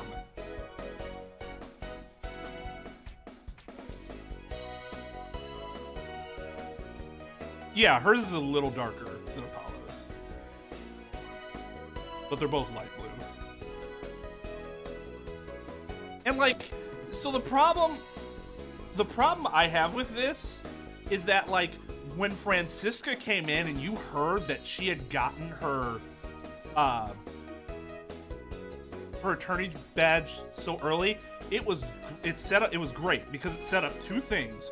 One, you already had the one prodigy in Edgeworth who got in slightly younger than you did. Not like a ridiculous age, like 13, but he was 20, and Phoenix was what, 24 or something?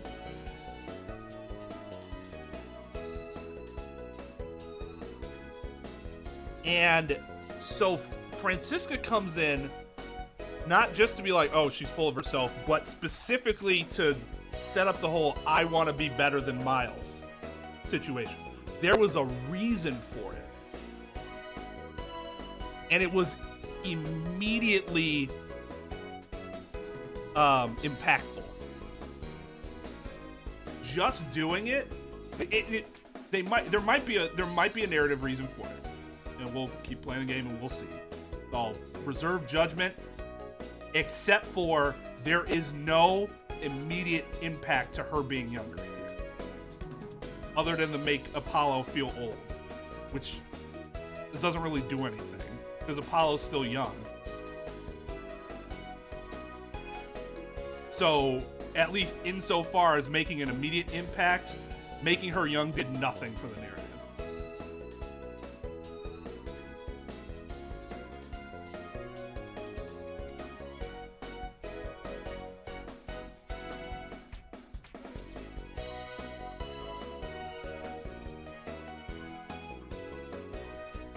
Yeah, 24, 25 is the youngest you'll see in the U.S. usually. Sometimes you will see younger, but on average, most new attorneys are between 26 to 27, I think.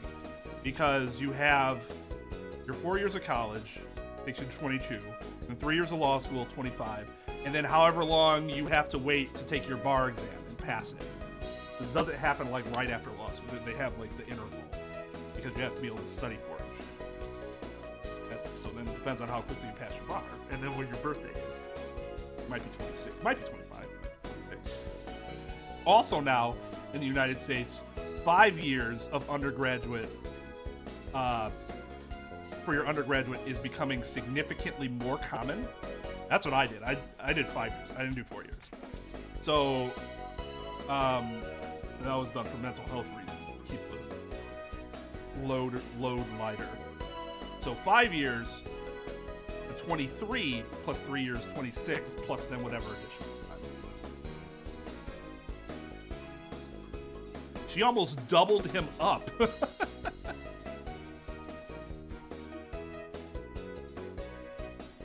But not many people are accepted into college that early.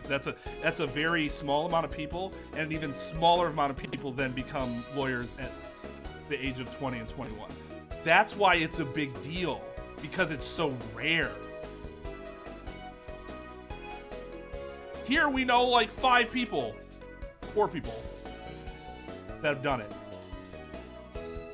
We know 4 people. That's not rare.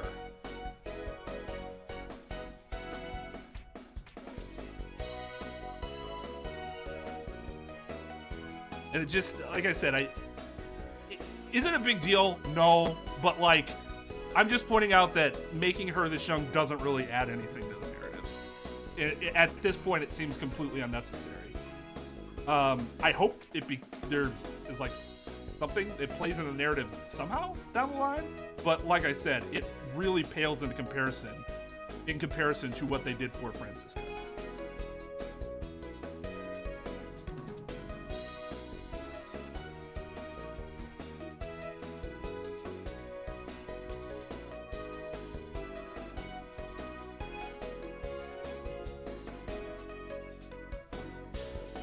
But that doesn't have... All you had to do was make her a year younger than him then. Making her significantly younger than him doesn't do anything. It doesn't add anything.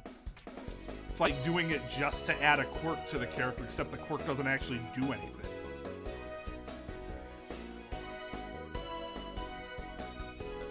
Except Apollo is still... Well, you mean the player as in like myself? Because if so, yes. If you mean Apollo, no, because he's still really young. But yes, as the player, you are correct, Coulter. Oh, and now Apollo's asking this, which is like, this is, if you've played any of the games before, this is a waste of a discussion. How in the world did you become a lawyer at that age? Even though I know a few people that have done that, including a prosecutor that I've been across from several times now. I skipped a few grades when I was an exchange student in Europe. I got my license to practice law while I was over there. You know what happens even less often? Skipping grades while you're living in another country that is not your mother tongue. Not that it can't happen, but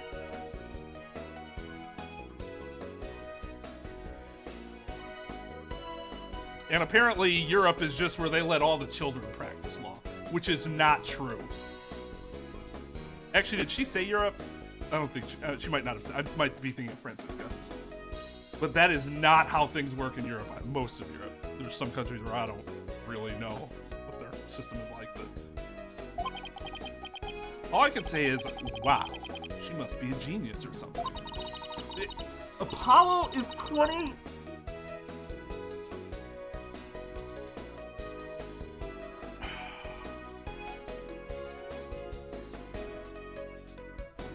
The average age of becoming an attorney in Japan has to be significantly younger than in the US, because that's the only way Apollo's reaction makes any sense. At least in a way that's supposed to resonate with the player. Heck, you know what? They're progressive over there, you know. Average age for entry level attorney in Japan. Entry level. Average age of Jesus year one fucking, law are you student. kidding me? Average age of year one law students is 24? That'd be even later then. The average age of those passing the bar examination is 28 to 29 years old.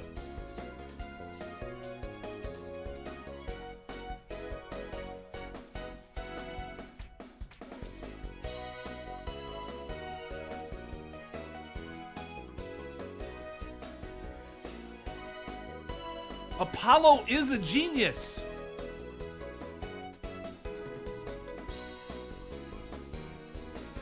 He is a genius. His reaction to her is fucking ridiculous.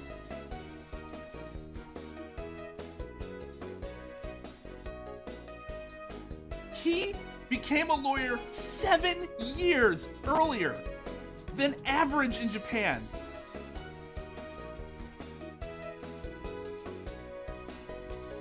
So even in the Japanese, in the original Japanese, it doesn't make any fucking sense.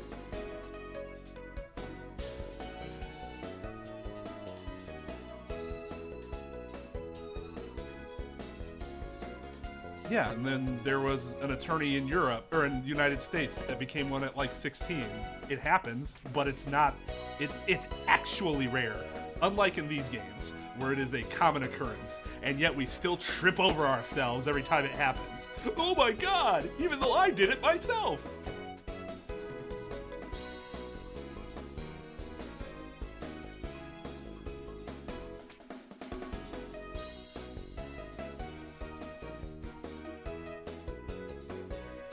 I studied law and psychology. I know exactly the type of fucking workload she had.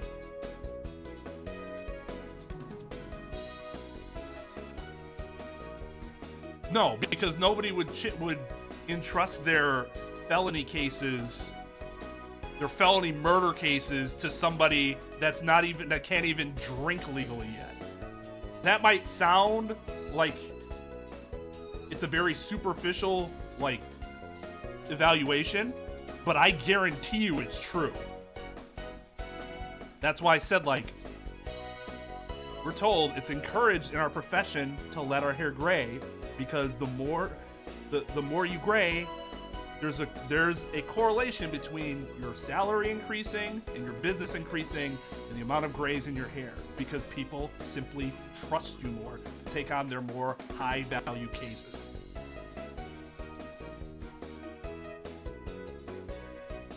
But I'm not talking about Europe, I'm talking about the US.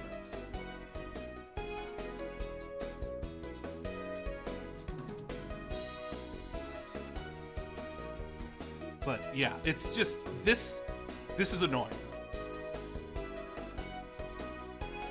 Am I spending too much time on this?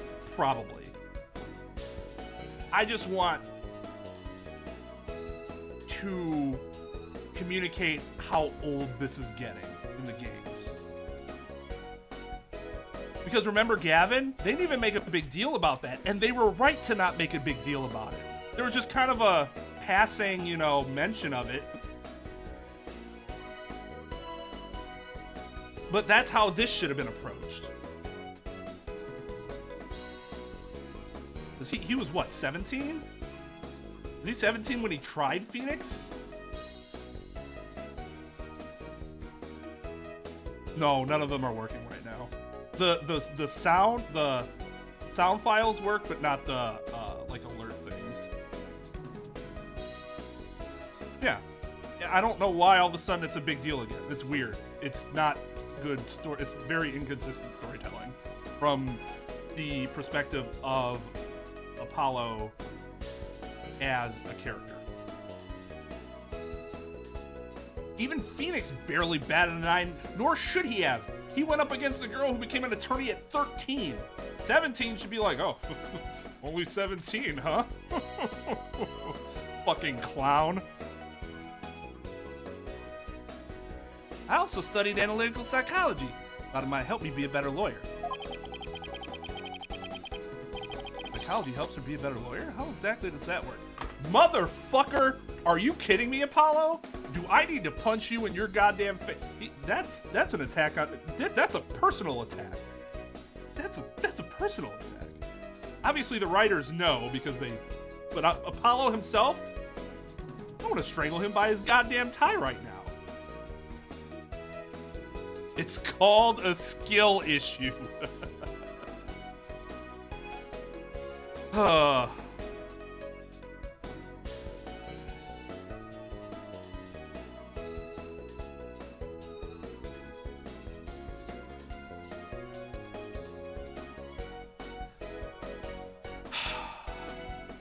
People say, if you ask anybody that I practice with, my strength is going to be how I deal with people. How not like even beyond the law itself. My presence, interacting with people. Do I know how to do that well? A big reason was that psychology degree I got in the study of the human mind. A pretty fucking big deal when it comes to dealing with people. Especially if you're like me and you're secretly a super fucking anxious and awkward dude who otherwise be tripping over his own words as easily as he'd be tripping over his own shoelace.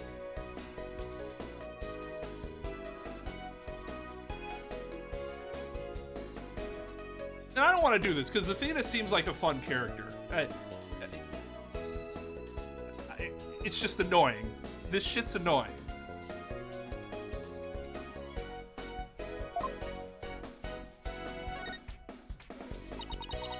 So, tell me about our client. What are they like? All right, you haven't met him yet. Oh, right. You haven't met him yet because you came directly from the airport to here, and I knew that because I was at the detention center, and Mr. Wright told me to come here. And how does...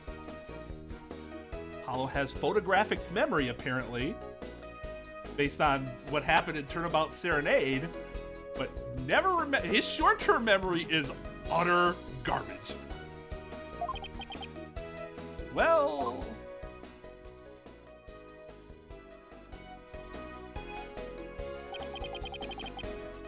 And that about sums it up. That's funny. That'd be we should get this as a we don't have like a good crying GIF for the GIF emote for the server. And that about sums it up. He's more worried about his daughter than himself. What a wonderful father. Wait, are you crying? No, those tears are just, you know, from the precipitation falling from the sky that you don't feel. I'm not crying. There was something in my eye. Both my eyes. They're called tears. Moving right along, let's get down to business. Helping our client is priority number one. Practically on his deathbed.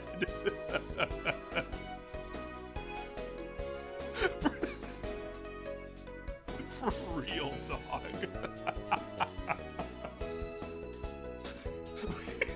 Get ready for the retired life. People see Phoenix at 34, they're like, whoa, what? Let's get Grandpa back to his hospice.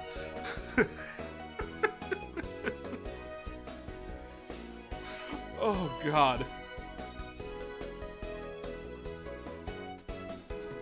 So, Athena, you mentioned studying psychology.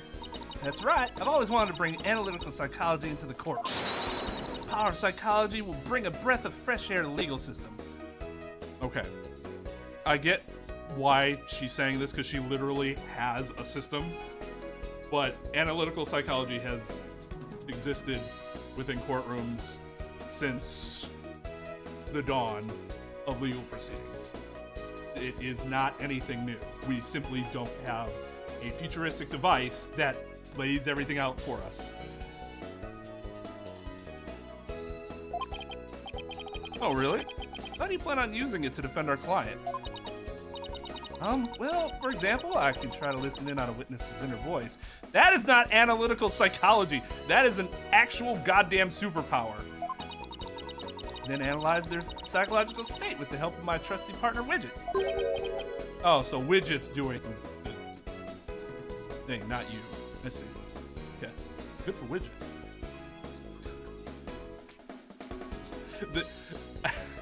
I really don't want to shit on her, because again, I like her character, but the game is putting me in a bad mood. Widget? This device around my neck here. Say hi, Widget. Hey, Widget. It talks? Oh, you need a volume knob. Anyway, the little guy will sometimes say what I'm feeling. Awkward. Don't worry, you'll get used to it. Especially when I end up shitting on you unconsciously. Gotta get used to those insults.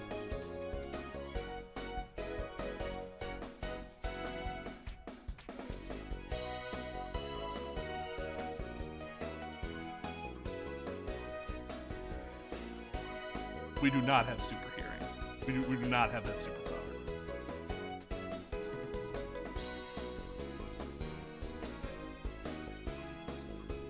Now that I seriously doubt. Oh, I almost forgot. I have something you might be interested in. Got it on my way here. Think it might have something to do with our case? Special edition covering our case? That was quick. Think this special edition covering our case might have something to do with our case?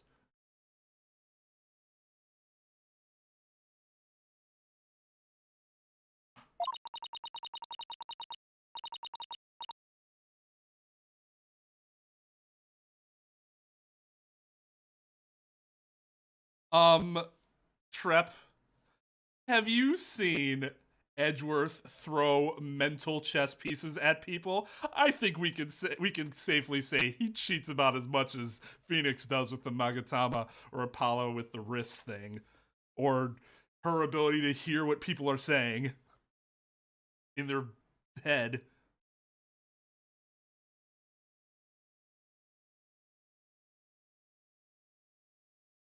I do love how that game, it created this thing that like seemed like it was the other powers, but you knew it wasn't. You knew it was just a construct of showing how this is playing out in Edgeworth's mind, as opposed to dude is literally chucking these incorporeal chess pieces at his opponents. God, those are the foundation of those games is just fantastic, and it helps when Edgeworth, you got a character as good as Edgeworth to begin with. That's the whole point of special editions, isn't it? Be the first to get the scoop? Rapido! Yeah, 2026, she has Widget, and she's still getting her special editions on print newspapers instead of smartphone, which did exist in 2013.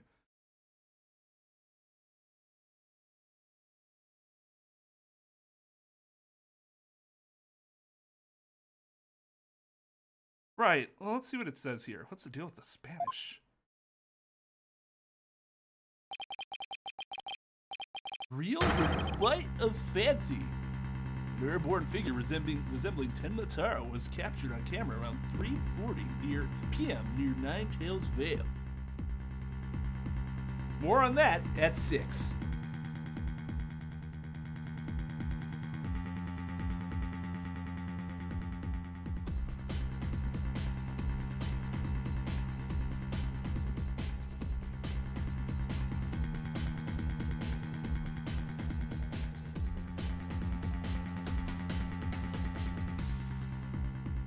Next time, just play chess with the opposing attorney. Yep.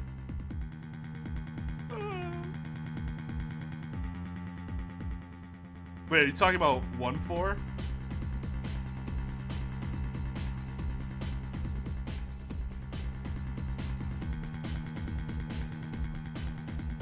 Oh yeah, we also have Little Thief.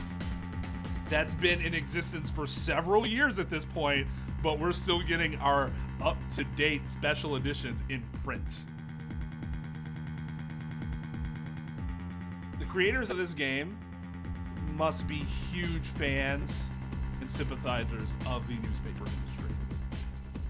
This is borderline propaganda, as far as I'm concerned. Tenmataro was seen what? He was seen flying through the sky? Yeah, somebody happened to snap that photo near Nine Tails Vale. The article goes on to say it might be connected to our case. Apparently that photo was shot right after the murder occurred. Well, there were black feathers and strange tracks at the crime scene. I'm not surprised the locals think a yokai was involved. Wait a second. Yokai isn't one of those Japanese monsters? My God. You don't what the Mike, Mike. I'll just pretend I said it right the first time. I know, it's German. You don't actually think it was a supernatural murder, do you? Ha ha ha. No, of course not. No German? Why not plain old English? I will say that does properly set up, that was properly set up to explain the I was able to skip grades overseas thing, which would be basically unheard of for 99.99999% of people, unless you were this fucking talented in language.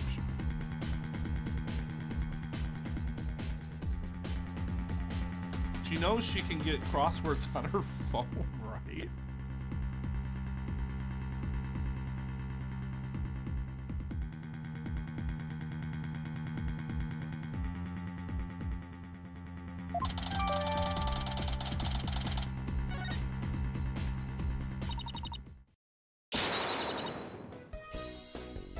I honestly don't know what that Andale, I don't know what language that is.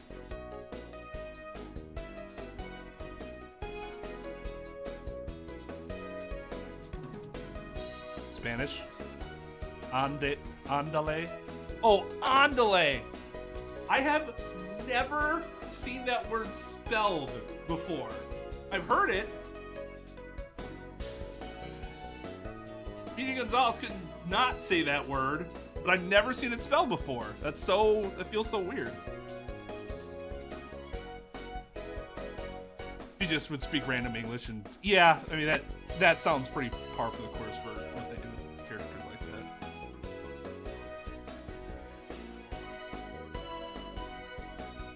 that. Mike.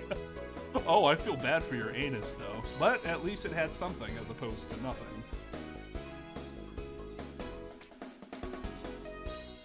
Andale, Apollo. Let's get cracking on that crime scene already.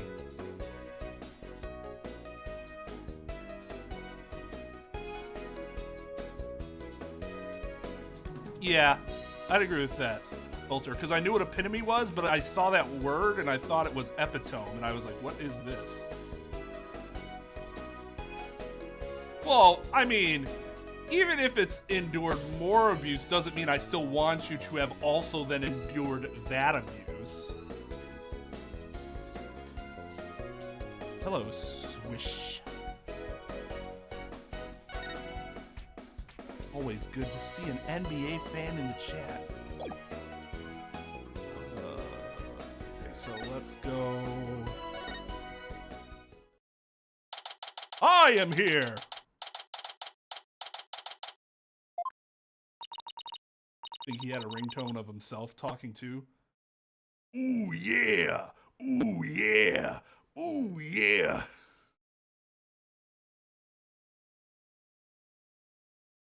I mean, I know All Might's like Superman or whatever, but isn't it just a little ridiculous when somebody calls him and it's his own voice saying, "A phone call is here!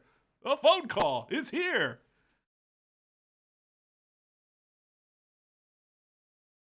Did you hear that? Sounds like a TV or something. Oh, look! There's a TV in that little room in the corner. In other news, the mysterious masked wrestler, the Amazing Ninetales, has been confirmed missing according to sources close to the wrestler. It appears he disappeared sometime after the special event held in Ninetales Vale today. He also failed to appear at a match today where he was scheduled to defend his title. Local villagers say his disappearance may be connected with Tenmataro's recent escape. So that wrestler's gone missing.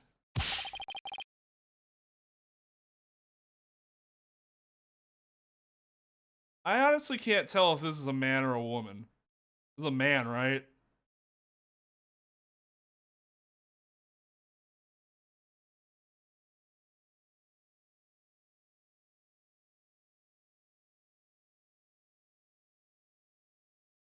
Very friendly Hulk. Yeah, that's fair.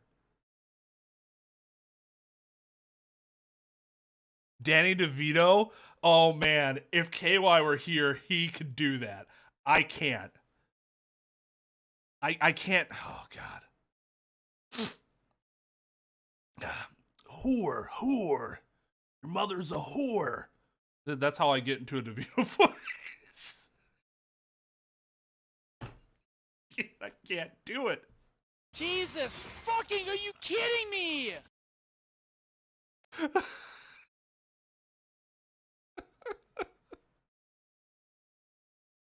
Hey, you two. You don't belong in here. I almost had it and then I lost it. Hey! Don't worry, there's nothing suspicious. What about them there horns of yours? They look mighty suspicious if you ask me. Horns? That's my hair. He has horn hair too. Anyway, we're lawyers and we're here to...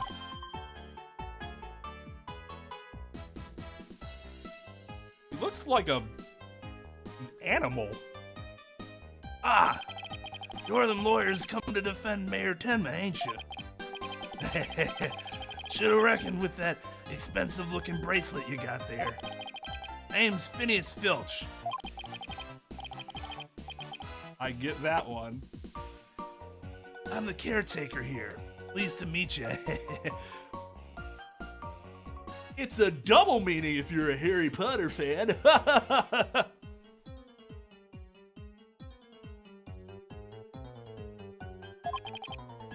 Same here. Looks like normal dark type.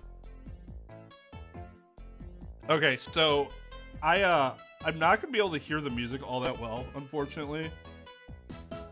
Because I don't want you guys to pick up the echo. So I can kind of hear it, and I can kind of hear what you guys are talking about. but I will not be able to indulge to the extent that everyone else, excuse me, will until after the fact. Wow, talk about a quick change of heart.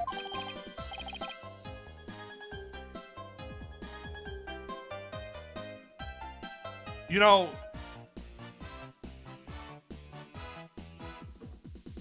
okay, let me address both of these questions.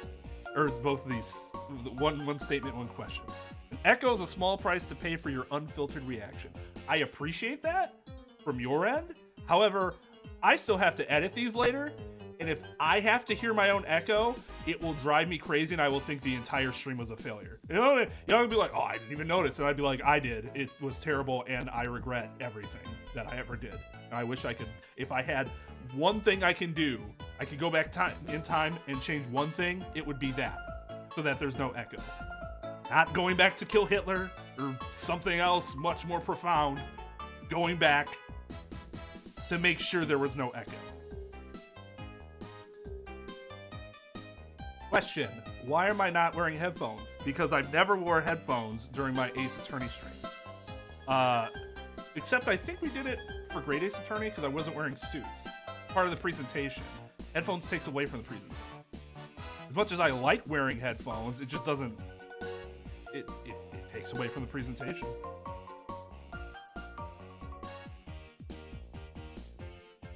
Oh, that would be interesting, Sarah. Go back to like the point where it started getting worse and like try to prevent that from happening. So tell me, demon lawyer, bet you used them demonic horns of yours to scare the bejeebers out of witnesses, huh? Come here, you little horn demon, you. Youch! These horns, I mean, my hair isn't meant to threaten anyone. They ain't? Seems a mighty bit waste of perfectly good horns, if you ask me. Then again, ain't none of my business, so... Oh, that was fast. I guess he's done with me. Well, I best be... no. Well, I best get back to work. Hold it! That was a good hold it. That was good. That was good. Halt! Stop right there. Huh? Me?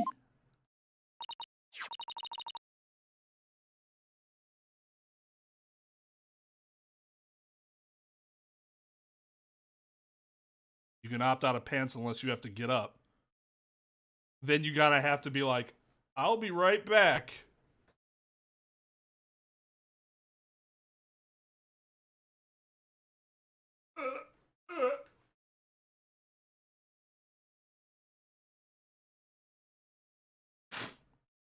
I mean, it's Wendy Lee, so they went premium there.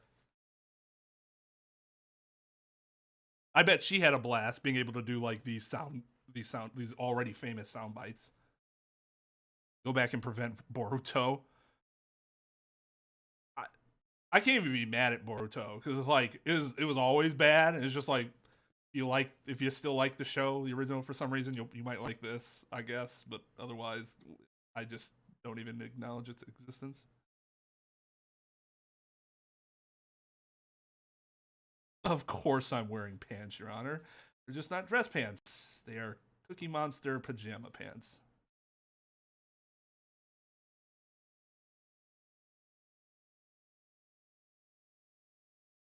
I mean, I still hear stuff. I do have the volume pretty low. I did pick up good hearing once my eyesight went horribly wrong. I tend to be able to hear things a little better than most people, but it's not anything beyond like above average hearing. But it's just enough to impress my family every once in a while. How did you hear that? Because I had to deal with basically being blind for a lot of my life. Psychotic, I think jeans are more comfortable than shorts. No. I like jeans more than shorts. But I guess it's not comfort. I just like them more. Apollo, your bracelet's gone. Ah! Don't you worry, Mr. Lawyer, sir. I'll check the lost and found later.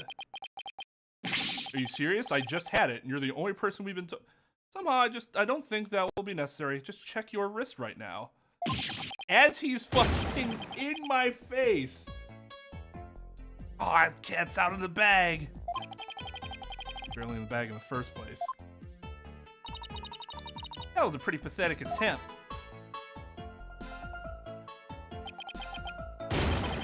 Sorry. I'm so sorry. Just couldn't control myself. Just couldn't control myself. Please forgive me. I'm begging you. Jeez, I almost feel sorry for him now. That's funny. What should we do about him, Apollo? What do you mean, what should we do about him? There's nothing we can do about him. Well, I got my bracelet back, and he seems sorry enough, so. Oh, like, did we want to press charges? I knew you'd understand, Mr. Lawyer, sir. You obviously got a big heart. As big as the wad of cash in your wallet, I hope.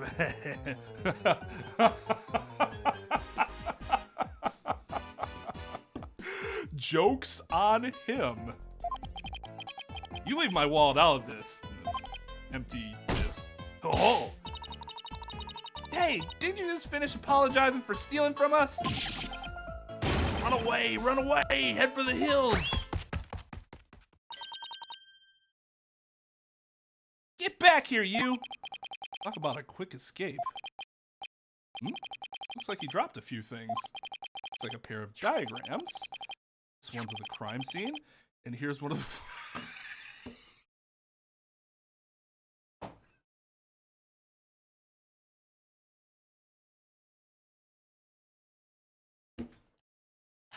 And the way he says that, just like, oh, he dropped some stuff, huh? A diagram, blueprints of the crime scene, and blueprints of the foyer.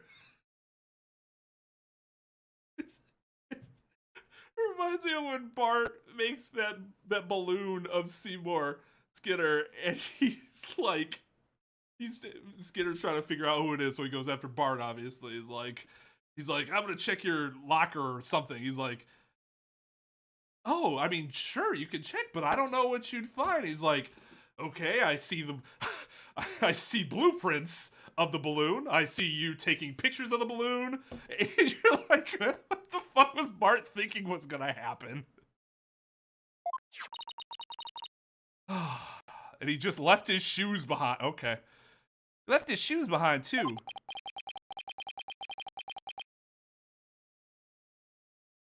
The guy's the living definition of a bumbling thief. Especially as he stole my wallet with exactly $0 in it. Let's hang on to his shoes. We can give them back next time we see him. As for the diagrams, I say we keep them. They look like something the police might draw. Or the caretaker got them. And you guys know what's going to happen here, right? We're going to be in court and we're like, Mr. Thief Guy, tell me what you were doing with these. And instead of him just being like, I don't know what those are. And then you're like, we took them from you when you stole my wallet and ran away. And all he has to say is, I never had those. I don't know what you're talking about. How else are they going to corroborate what happened? But he's going to be like, oh my God, how'd you find out?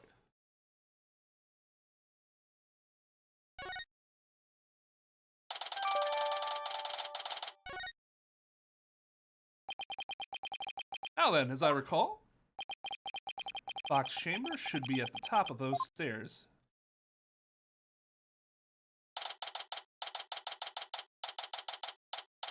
Preferred steel-toed boots over regular shoes. My problem with boots isn't the comfort. I dislike having to put them on and take them off. They're much more inconvenient than shoes. That's my biggest problem. If I could get them on and off easily, I'd wear boots all the time. They're just cool. My wallet's starting to die. I got it in Seattle 4 years ago.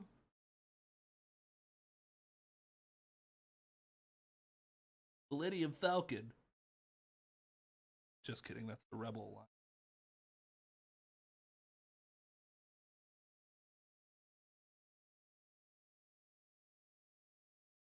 I have to like boots and cowboy hats.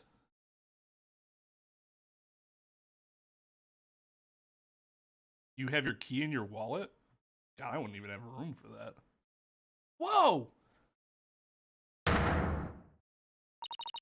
are all these black feathers and weird... I added his voice, his accent to her. Where all these black feathers and weird tracks come from? Popular opinion seems to be that they're from Tenmataro.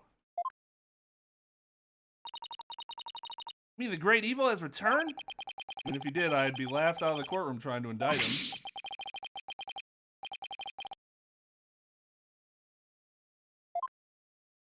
Hey, who are you and what are you doing here? This is a crime scene! That's a choice. And who are you? Are you with the police? I asked first, who are you and what are you doing here? On second thought, I'm placing you under arrest for disturbing a crime scene. Under arrest? Shut up, Apollo. Save it for the boys back at HQ. Now come quietly or else. I don't want to be late for lunch. Please wait, we're Mayor Tenma's lawyers. Well, why didn't you say so? So you're the lawyers I heard about. Ha ha ha ha! I almost took you two in. You two sure were suspicious, though.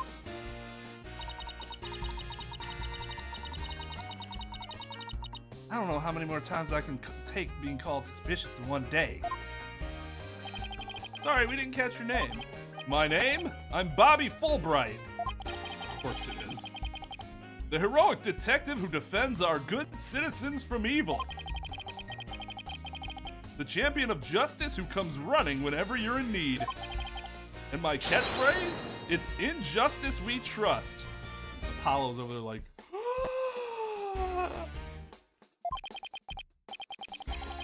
Oh boy. This guy's a story and a half. Yeah, whatever, Apollo. Don't try to pretend like you didn't just go half-mast there. So, what can I do for you?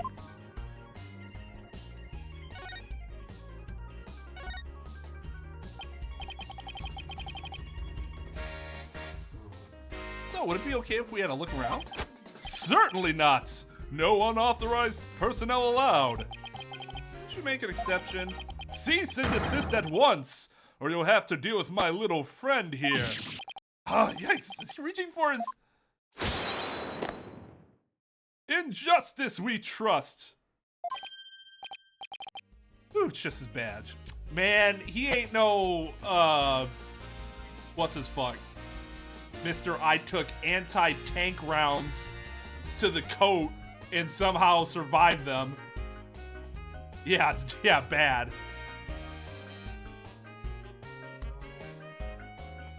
Well, that guy, when he reached for his coat, I almost shat myself. And he brings out a lollipop. That was way better than this. You may be Mayor Tenma's attorneys, but you still need authorization to cross a police line.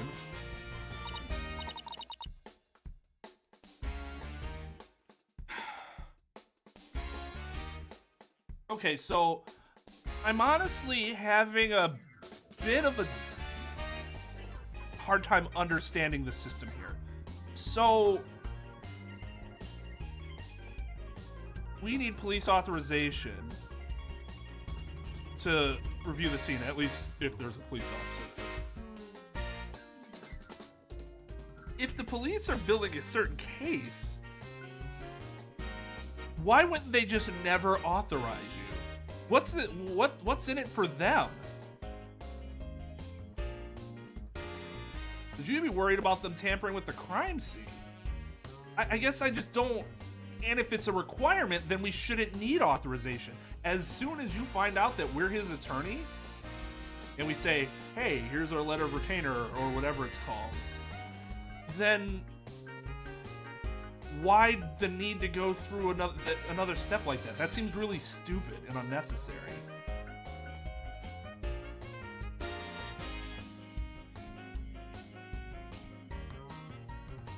It wasn't just a mirror. He brought out, didn't he bring out candy too?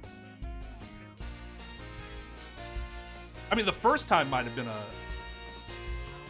I might be misremembering the first time. First time might have been a mirror, and I thought it was up.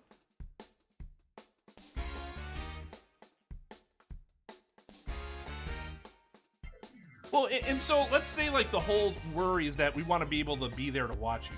He's there to watch us. So what's the problem?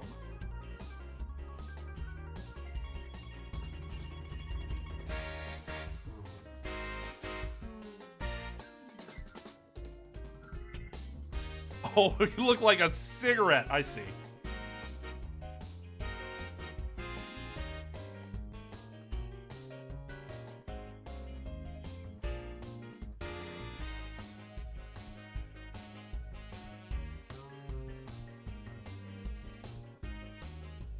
Yikes.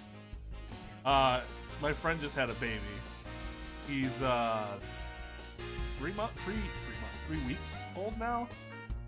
Something like that. Yeah. No. Just a little under 3 weeks. And he's taken to shitting.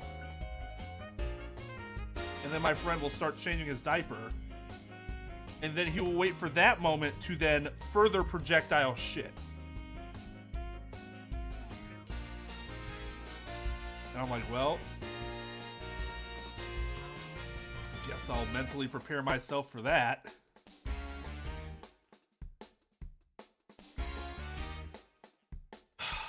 My wife is very used to dealing with stuff like that. As a nurse, I am not. That stuff's icky to me. I don't like having to pick up my dog's shit when we're on a walk. You know, I still do it though, because I'm not a fucking monster. If you walk your dog and let it shit on somebody else's lawn and don't pick it up, piece of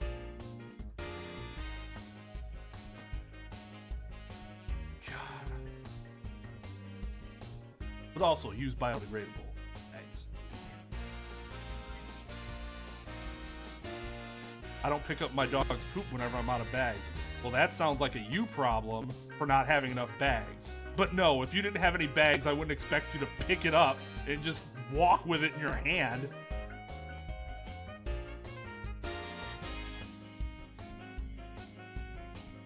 Let's see if we can't change his mind. Good luck, let me know how it goes. He's as dense as heroes come.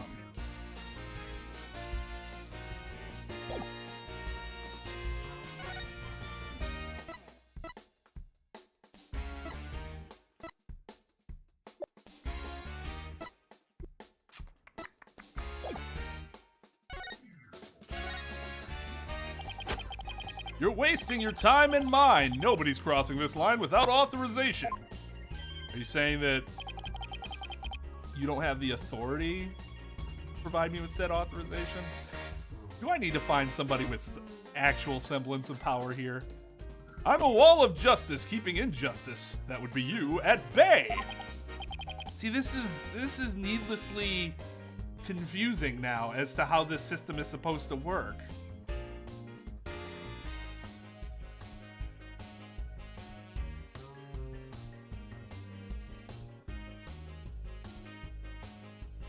Oh, God. Yeah, Mike, that sounds awful.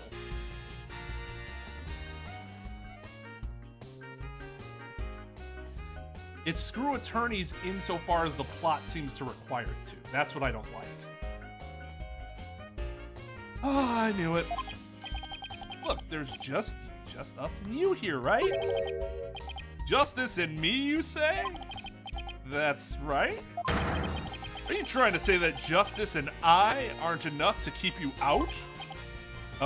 What? No, silly. We're saying that you're an inspiration in our quest for justice.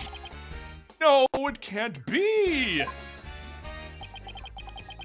Have him on the ropes now, Athena.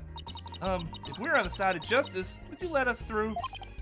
But guarding the crime scene is a part of justice too.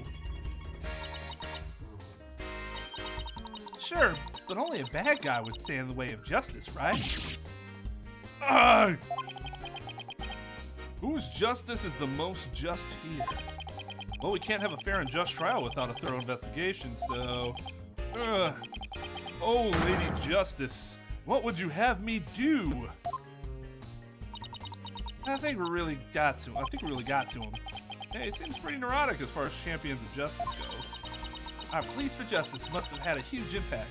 It's tying him up in knots.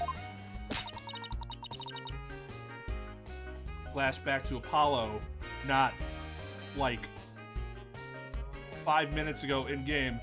What use does psychology have in being a lawyer? Now's our chance to start looking around. After all that about authorized personnel only, this was surprisingly easy. Yeah, if you know psychology. Fucking dumb. Should I stop them or let them through? Whose justice is more just? Well, let's get to work. Supposed to be finding clues related to crime, right? Right. Search of the crime scene should turn up some evidence we can use at trial. Let's try viewing the crime scene from different angles. You never know what's hiding just around the corner, right? Sliding the screen moves the... What screen, Athena? Sliding the screen moves the cursor in the camera, right? The cursor in the camera that you're holding? In your hands? So that we're recording everything? Yep, or you can touch the arrows on either side of your peripheral vision to change your perspective. There's a particular spot you want to examine, just give it a tap.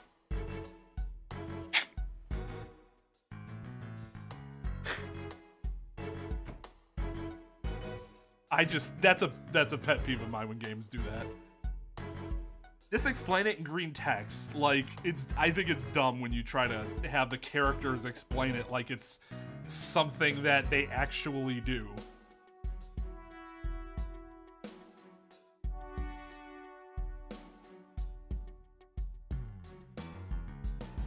Yikes. I hope they at least compensated you with some tea or Gatorade after that. Okay, let's leave no stone unturned. No salons commence. Now let's commence. What? Is that Spanish too? That's French. Okay, so it'd be like, no alone commence. No alone commence. Oh God.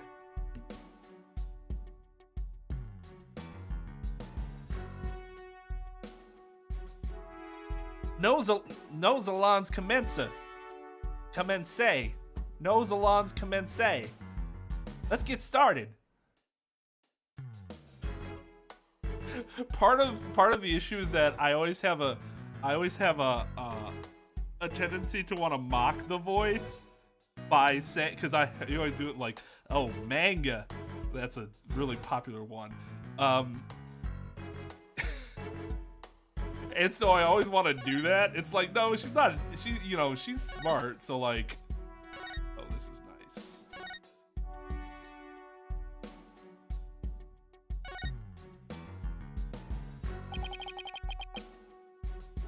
Commencez. Nous allons commencer. Commencer.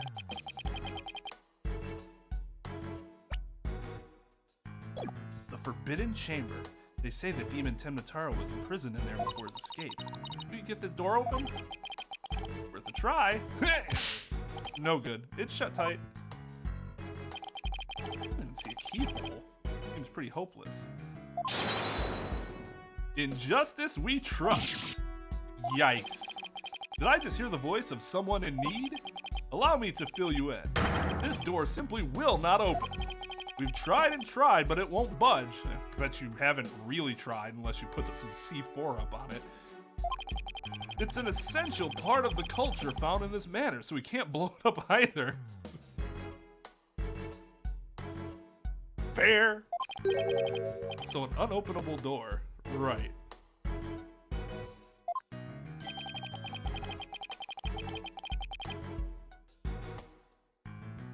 According to Miss Jinxie Tenma, it was shut tight when she came across the crime scene.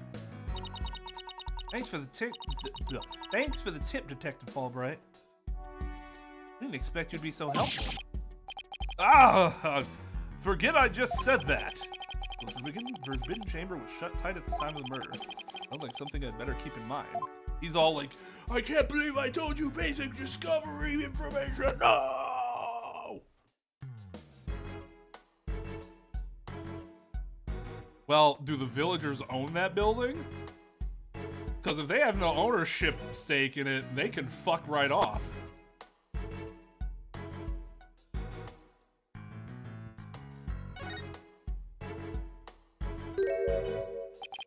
There's something wedged under this chair. See if we can't lift it up and... freeze! Yikes! No disturbing crime scene evidence, even if you are the mayor's lawyers. He does have a point there. Yes, he does. Hey, Detective Fulbright, did you hear about that attack over at Yokai Lane? Her an elderly woman was assaulted by a strange yokai shaped like a roll of cloth. And you waited till now to tell me? I better get over there at once. In justice we trust! What a moron. Okay, Apollo, now's our chance to look around some more. The more I get to know her, the scarier she gets. Hope she never finds my weakness.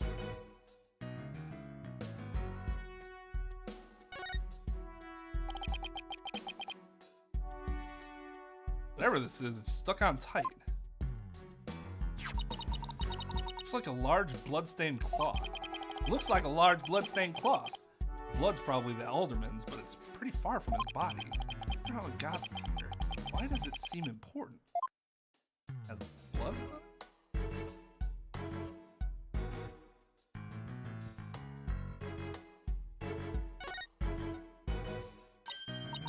Wow, this is a pricey looking chair.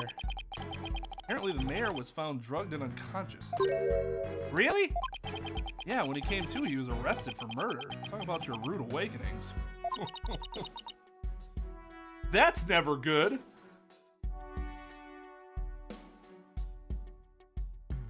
So he's the prime suspect in a crime he knows nothing about? That stinks! That's never good!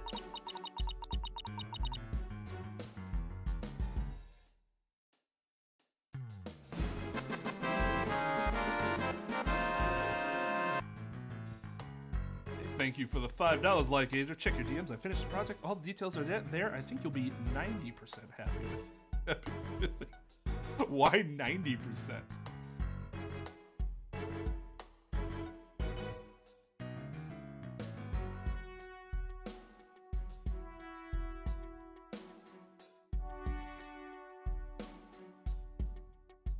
Oh shit, I gotta listen to this when I have my headphones.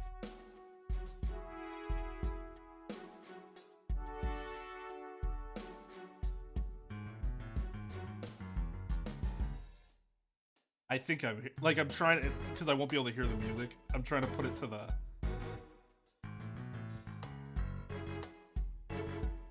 Hold my hand. All right, thank you, Lightgazer. Very much appreciate your work.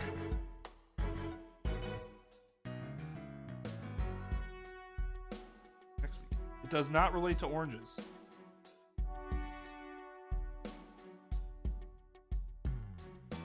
Which is good, because it sucks that they make you apply the audio and the visual separately with Streamlabs. I wish you could just do it all at once. But obviously, the better timed it is, the less we have to worry about any potential desyncing.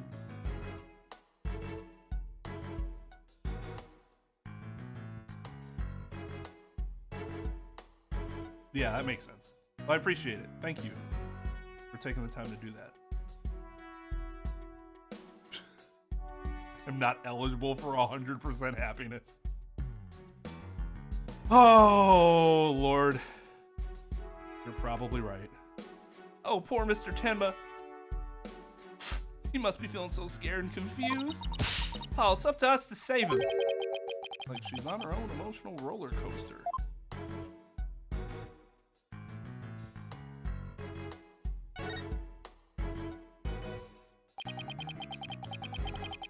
These weird tracks must have been made when someone stepped in the alderman's blood. Maybe the killer inadvertently made them when they were fleeing? They're pretty big tracks, almost bird-like. Almost bird-like? The feathers also point to a bird. Then it must be one big bird. Not of the friendly yellow type either.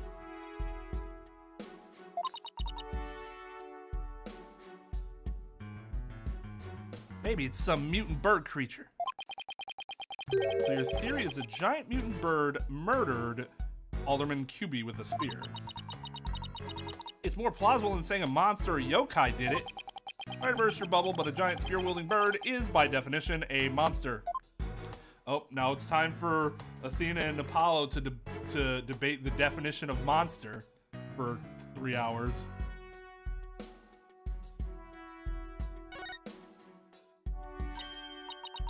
Look, this statue only has one tail. Maybe it's the nine-tailed fox's sidekick. Bet the number of tails represents a yokai's power. So if you had 2, Apollo, I'd only have 1? Wait, what? Not that it means you're better than me, got it? Isn't that what you just implied? Like I said, what?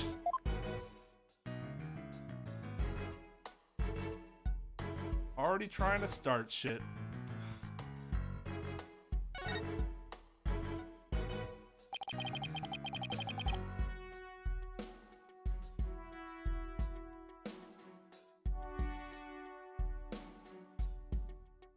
Oh, great, a competitive young lawyer. Yeah, like we need another one of those.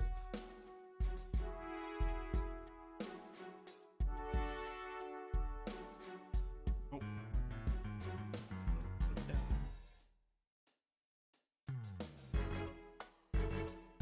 Maybe the real monster is the judgmental society that would label a giant spear-wielding bird.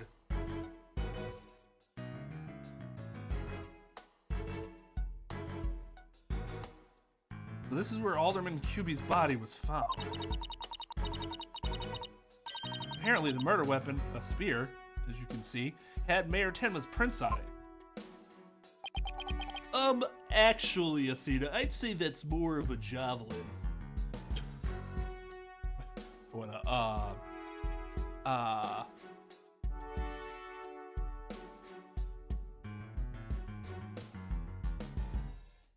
Fuck. What's the other thing I'm thinking?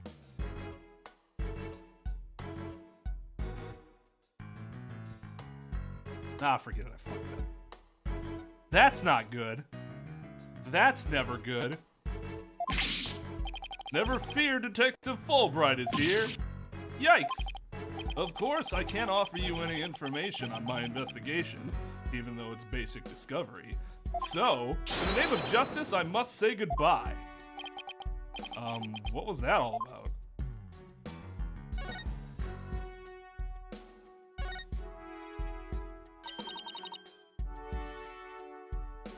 It's a folding screen. I wonder what they were using it for. I read that the Japanese used to use these in drafty rooms, but now they're just for show. You mean like my attorney's badge? What? Poor Athena! That cop treating her like a child must have really bothered her. Yeah, just because one dickhead did that doesn't mean you should be all up in your feelings about it. This one's a spear, but what about this one? It looks like a giant pair of pliers. It's like something a demon might use. Saw something like that in the manga once. Really? What are they used for? Well, I'll leave that to your imagination. Oh, things like pinching through cheeks. Ew! Pulling out tongues. You wouldn't need a big thing like this. You just use a normal plug. Amateur. Stop! Oh, and you should see what they can do to a person's eyes. Okay, I get the idea. But I'm sure this thing is just a simple can opener or something like that. Humans eat canned food? I always wondered what they ate besides people. Just assuming they eat people, huh? They can be vegetarians.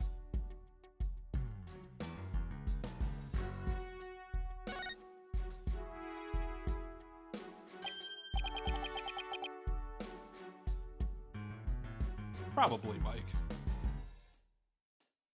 There's something behind the door.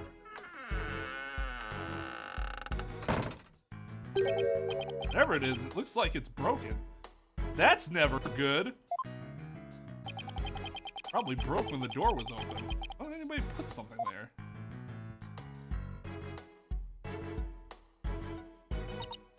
Yeah, that wasn't very smart. Maybe it was Jinxie. She was the first one to discover the body. She must have heard the screams and come running in here in a panic. Look at you, Apollo. Now you're using analytical psychology too. I am? Wow, you really learn quick. But I guess I shouldn't be surprised. You're the ace attorney of Wright Anything Agency. I can't tell whether she's serious or not. Now, if Trucy said something like that, I'd immediately know she was messing with me.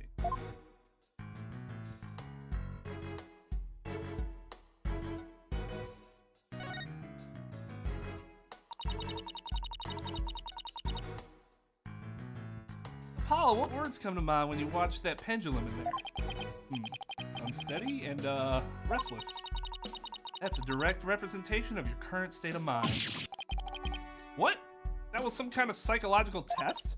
My diagnosis? This strange case has made you anxious, causing you to lose your cool.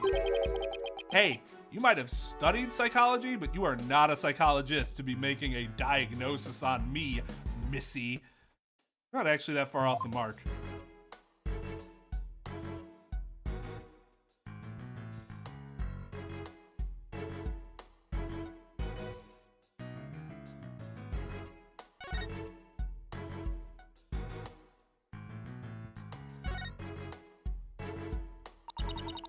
Doesn't this Tanuki statue remind you of the Manor's caretaker, Phineas Filch?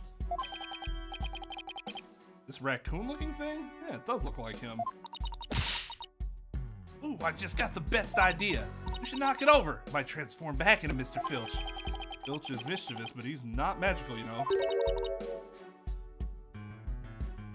Made a waste a brilliant idea, Apollo.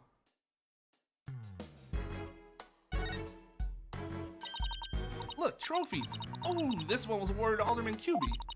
Amazing Nine Tails, Yokai Div winner. Town Pro Wrestling Tournament division. Yokai division? I didn't know you could have a division of 1. Oh, you should enter the tournament next time. I have the perfect name for it. Mysterious Firebrand. Mild-mannered masked lawyer by day, demonic masked wrestler by night. No one's gonna hire a masked lawyer, Athena. I think you'd be surprised.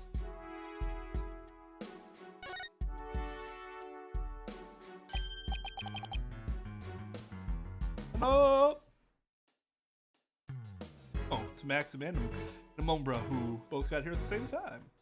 How serendipitous. Yeah, Godot. Am I a joke to you? Hey, this window opens. As most windows do.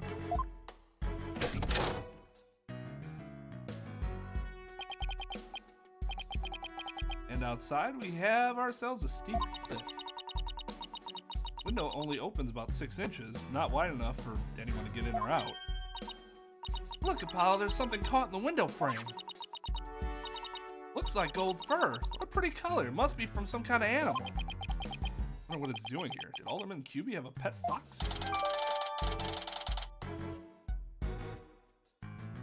Some fur.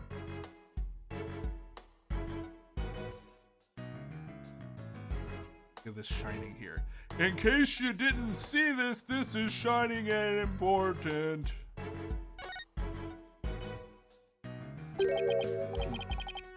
We have here. It's like a statue of the nine-tailed fox and Temataro battling it out. Hey, careful, Apollo, it's got blood on it. Really? Really? I couldn't see that at the very top of the... Is he fucking kidding me? Wonder if it's the Alderman's blood. He remained so calm after seeing all this blood. Well, this isn't the first time I've seen something like this, so... You're You're no fun at all. At least act surprised or grossed out or something for my first case. Jesus fucking, are you kidding me?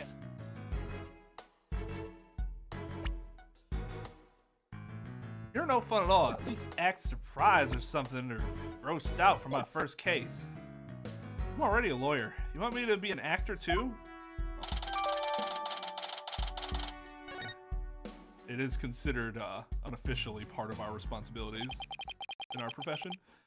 Guess that about wraps it up. Now, if only we could get that detective to tell us what he knows.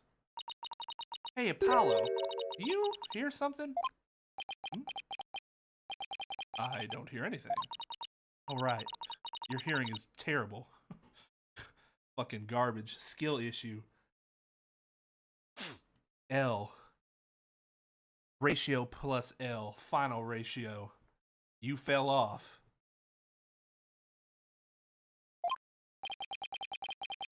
What are you talking about? Whooshing sound like wind rushing through a narrow strait. The echo of someone's voice. In justice we trust. Ah! Someone's got a sharp set of ears? That was the sound of my righteous voice reverberating through the air duct. I heard it through the air ducts. Ah, yep, cope plus sieve. Forgot that. Yeah, check it out. Why would she hear you through there? Why don't we go to the diagram that I know you have? As you can see, that vent is connected to an air duct that leads out into the hallway. The wind must have rushed through there and carried my monologue with it straight to your ears. And what a unique monologue it was. I was just thinking, maybe the killer made their escape through the air duct or something. A cute theory, but I don't think so. The air duct in the hallway is low enough to climb into, that much is true. But as you can see, the vent in the ceiling is very high. 9 feet high, in fact. I highly doubt there's any way to get up there without a ladder or something, or wings. I don't see anything of the sort in this room, do you? You can step on that statue. Or even this ledge. I guess you're right. Although the trophies probably would have been disturbed then. Speaking of things in this room, yeah? Can you tell us what you guys turned up, Detective Fulbright? Not on my watch, buddy. I'm gonna obstruct justice by not providing basic discovery. Oh, I know. Had 5 games. Actually, more than that. 7 games. We won't count investigations. To get over that. In the name of justice, I cannot reveal facts pertaining to the prosecution's case. That is absolutely not true. Oh, come on, throw us a bone here. Come on. Come on. Excuse me, Detective Fulbright, but I recall you saying earlier that you would come running whenever we were in need. I suppose I did say that. Helping those in need is what justice is all about, but keeping information out of enemy hands is also a form of justice. Which justice is the most just? Why is this always so hard? Well, how about this? Let's do a little give and take. I mean, serving the public is part of justice too, right? You know, like the police motto. To serve and protect. Actually, it's basically the LAPD motto, right? Well, the police have been found to have duty to protect, but dumbass report. How leaking information to the defense team falls under that motto. Yes, of course. I must serve as well as protect.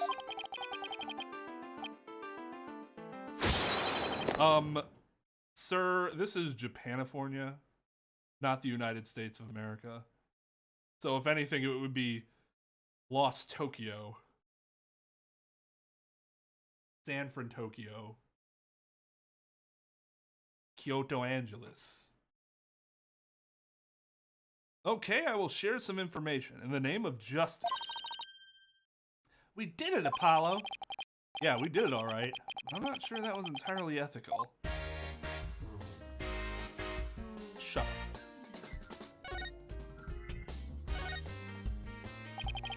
Didn't Miss Jinxie Tenma first discover the crime scene? That's right, and this photo shows what she saw when she opened the door. Miss Tenma had a key allowing her immediate access.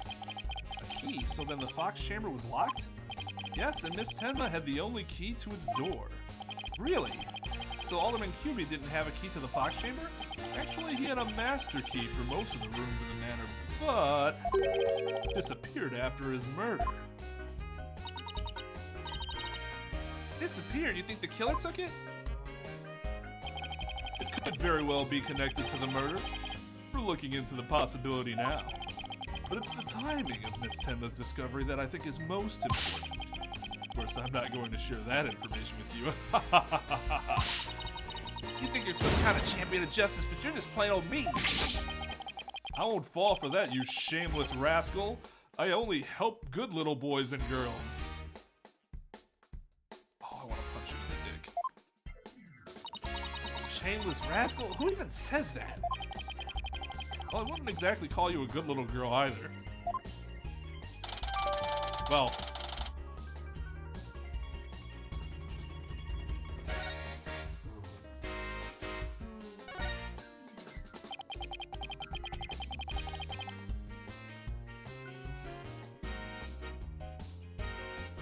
those feathers and tracks look like something a yokai might leave behind. You don't actually think the murderer was some sort of monster, do you? What's the name of that creature in the Forbidden Chamber? Tenma something? Because from the black feathers and big tracks, it looks like that creature did it. Our prime suspect would, no doubt, love to pin the blame on some imaginary creature. Can Tenma whatchamacallit even be made a victim of slander? I doubt the mayor would do something as childish as blaming a boogeyman. The most likely scenario so far is the Tenma guy left the feathers and tracks behind. Make it look like Yokai Tenma was the killer. Wait, what? Now I'm as confused as you. At any rate, I doubt Mayor Tenma would plant evidence like that.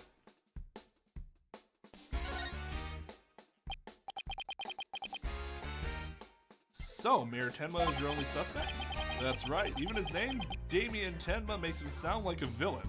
Agreed. And he's really scary to look, and he's really scary looking too. Wait, are you telling me that's why he was arrested? Don't be ridiculous. He was the only one without an alibi. Oh, is that so? An alibi being knocked out isn't good enough. Yep, other than the victim, the suspect and Miss Tenma, the only others around were Mr. Filch and Mr. Tenma's aide, and the two of them were together at the time. Filch, the guy who tried to steal my bracelet. Living up to his name, I guess. We'll talk to him again when we have a chance. About Jinxie, not being suspected at all. She may have no alibi whatsoever, but she also has no motive. It's unfathomable that she would murder the alderman and pin the crime on her father. Besides, you really think a little girl could lift up this huge spear?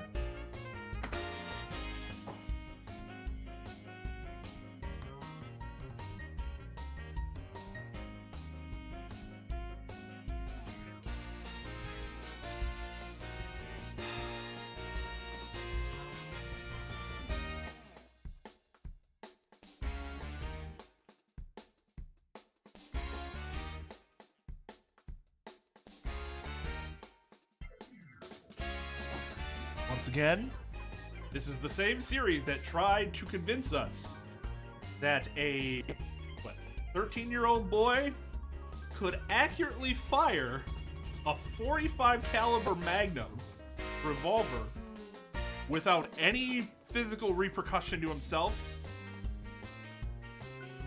at all. Despite the game telling us numerous times just how ridiculously powerful that gun was. True enough, that sphere looks even bigger than her. Now, at least Apollo has the right idea, because that's what we should have been arguing in the first place in this case. Oh yeah, he wasn't blind, so obviously he can still do it, right? Yes, twice. And not a strained muscle on him. That's about all I can reveal at this time. Well, you must admit, Damien Tenma appears to be the most likely suspect.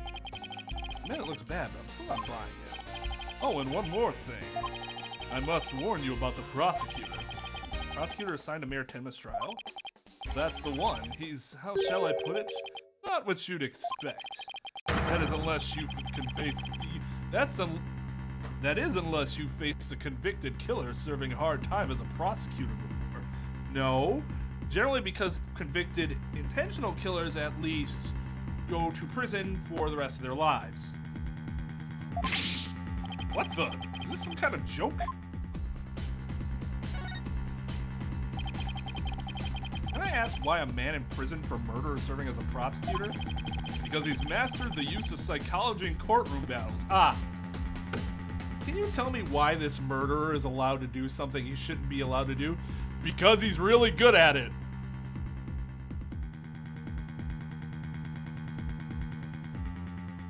Shrug.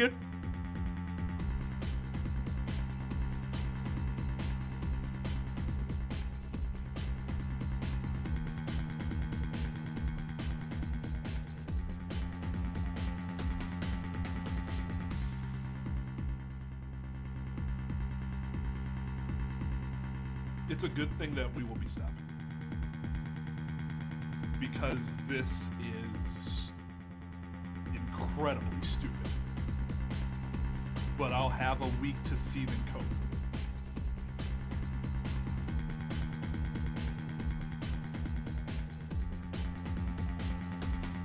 Yeah, why was this accountant who was convicted of fraud and sentenced to all these years in prison allowed to still be an accountant, do his work? Well, because he's really fucking good at it.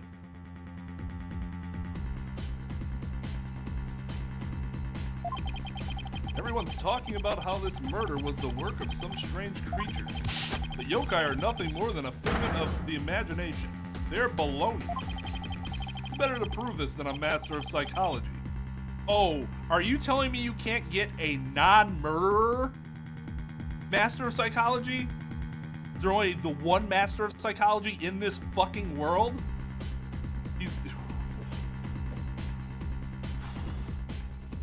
It's boiling. It's starting to boil. He's the best man for the job, but he's a convicted murderer. No matter how you look at it, that's just insane.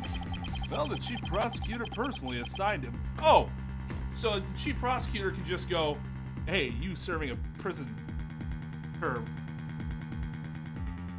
to have you prosecute this case. No. Maybe in Japan's ridiculous fucking system, but that would never happen in the United States.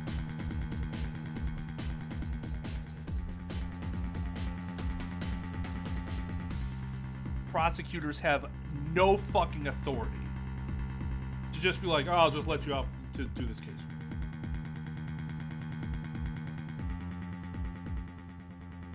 Or the plot.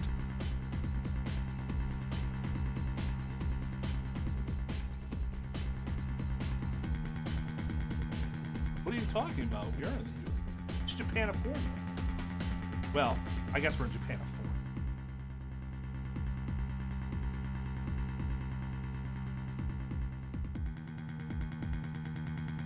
I'm glad this cannot happen. It would be ridiculous. They don't have other prosecutors yet. Gavin's still kicking around somewhere. Law apocalypse. That's a good way of. That's a good way of putting it, because it's kind of just chaos. We're just trying to patch together whatever the fuck we can. Partially because we get a prosecutor that ended up murdering somebody. Then we're gonna get a person who murdered somebody to prosecute someone, even though we've established that people that murder others in the past and get convicted for it generally get the death penalty for doing so. We have another prosecutor who started working for Interpol instead. I don't know what the fuck Edward's doing. Oh, and pains. And pains. Got a lot of pains.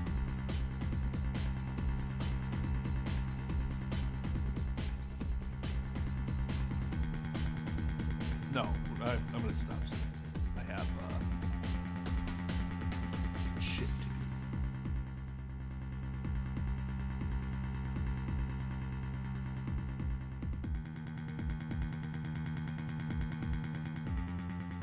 Right, and that's my problem with it.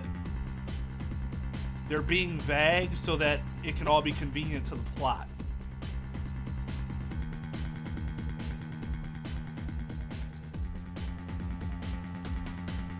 Like, nothing's established as to whether they got it or why they got it versus other people. That's really flimsy.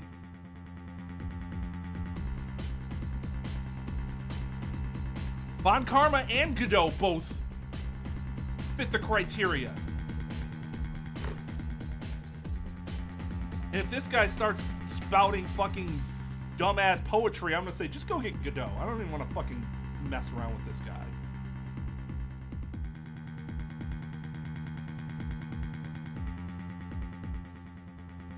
No, well, okay, that's true. He might have gotten convicted, but he has not been sentenced yet. That's possible. That is possible, yes.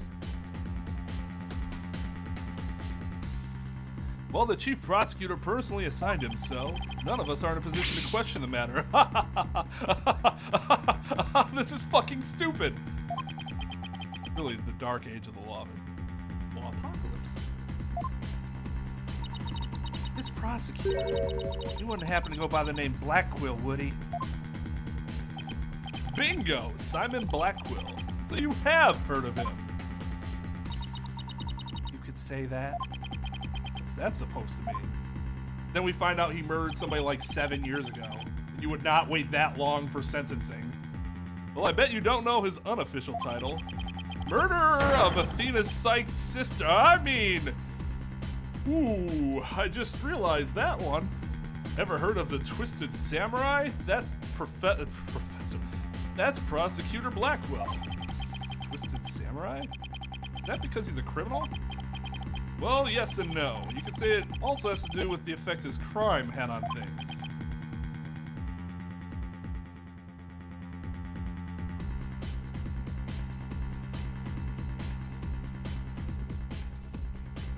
Yeah. No, I thought it was known by now that Von Karma was dead. And that's part of the issue with it, is that this whole sentencing system is whatever they need the plot to be. Clearly he went to outer space and then died. How so? His conviction is what twisted and warped the legal world into this dark age of the law. No. No. No. No. No. Unless he is the person who either forced the implementation of the 3-day system, which was established at the beginning of the first Ace Attorney game, which I doubt, is the corrupt prosecutors that have been running things for years, like Von Karma, the best.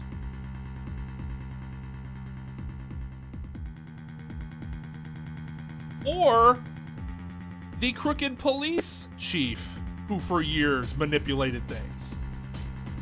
And Lana, too. The chief prosecutor. So, no. There is no fucking way this is true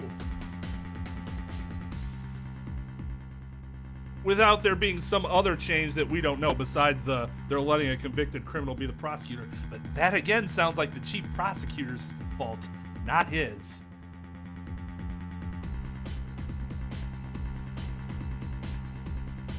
What? And he of all people is gonna stand in court tomorrow? Never fear, I myself will be there to protect you. That's reassuring, I guess. Well, you kids knock yourselves out. Can't wait to see how you do tomorrow. Wait, Detective Fulbright? I've been meaning to ask you something. Why are you barefoot? Doesn't look like the sort of place you need to take your shoes off. Aha! I hadn't even noticed. Why am I barefoot? Sounds like some shit Sholmes would have done. I did not even notice that I was, in fact, barefoot. You honestly hadn't noticed until just now? Wait a second. Those shoes we found earlier. Excuse me, Detective Fulbright. These wouldn't happen to be your shoes, would they? Yes, they are. My favorite pair, in fact. Thank you for bringing them to me. You must truly be on the side of justice. Don't tell me Mr. Filch actually stole from a detective. And, yeah, stealing the shoes right off his feet. Stealing shoes right off of someone's feet. That's pretty amazing. Kind of more amazing that Detective Fulbright didn't notice. Well, yeah, it's the whole situation that's amazing. Well, looks like we've gotten all we can out of the detective, so let's see. Maybe we should go have a word with Mr. Filch. I want to hear what his alibi is. I was banging whores.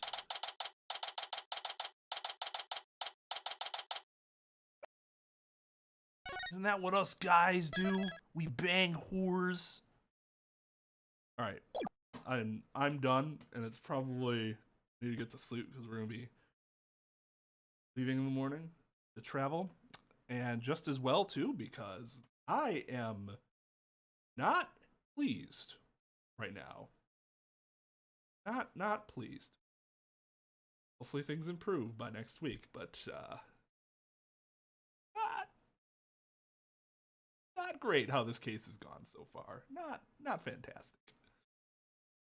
Alright, thanks for watching, everybody. Thanks to Light for the $5 and the alert. Thank you to JB for the re-up on the membership. I will talk to you guys later. See you next week. Maybe more than once next week. Be on the lookout for that schedule. I gotta figure out what day. But, yep. See you guys later.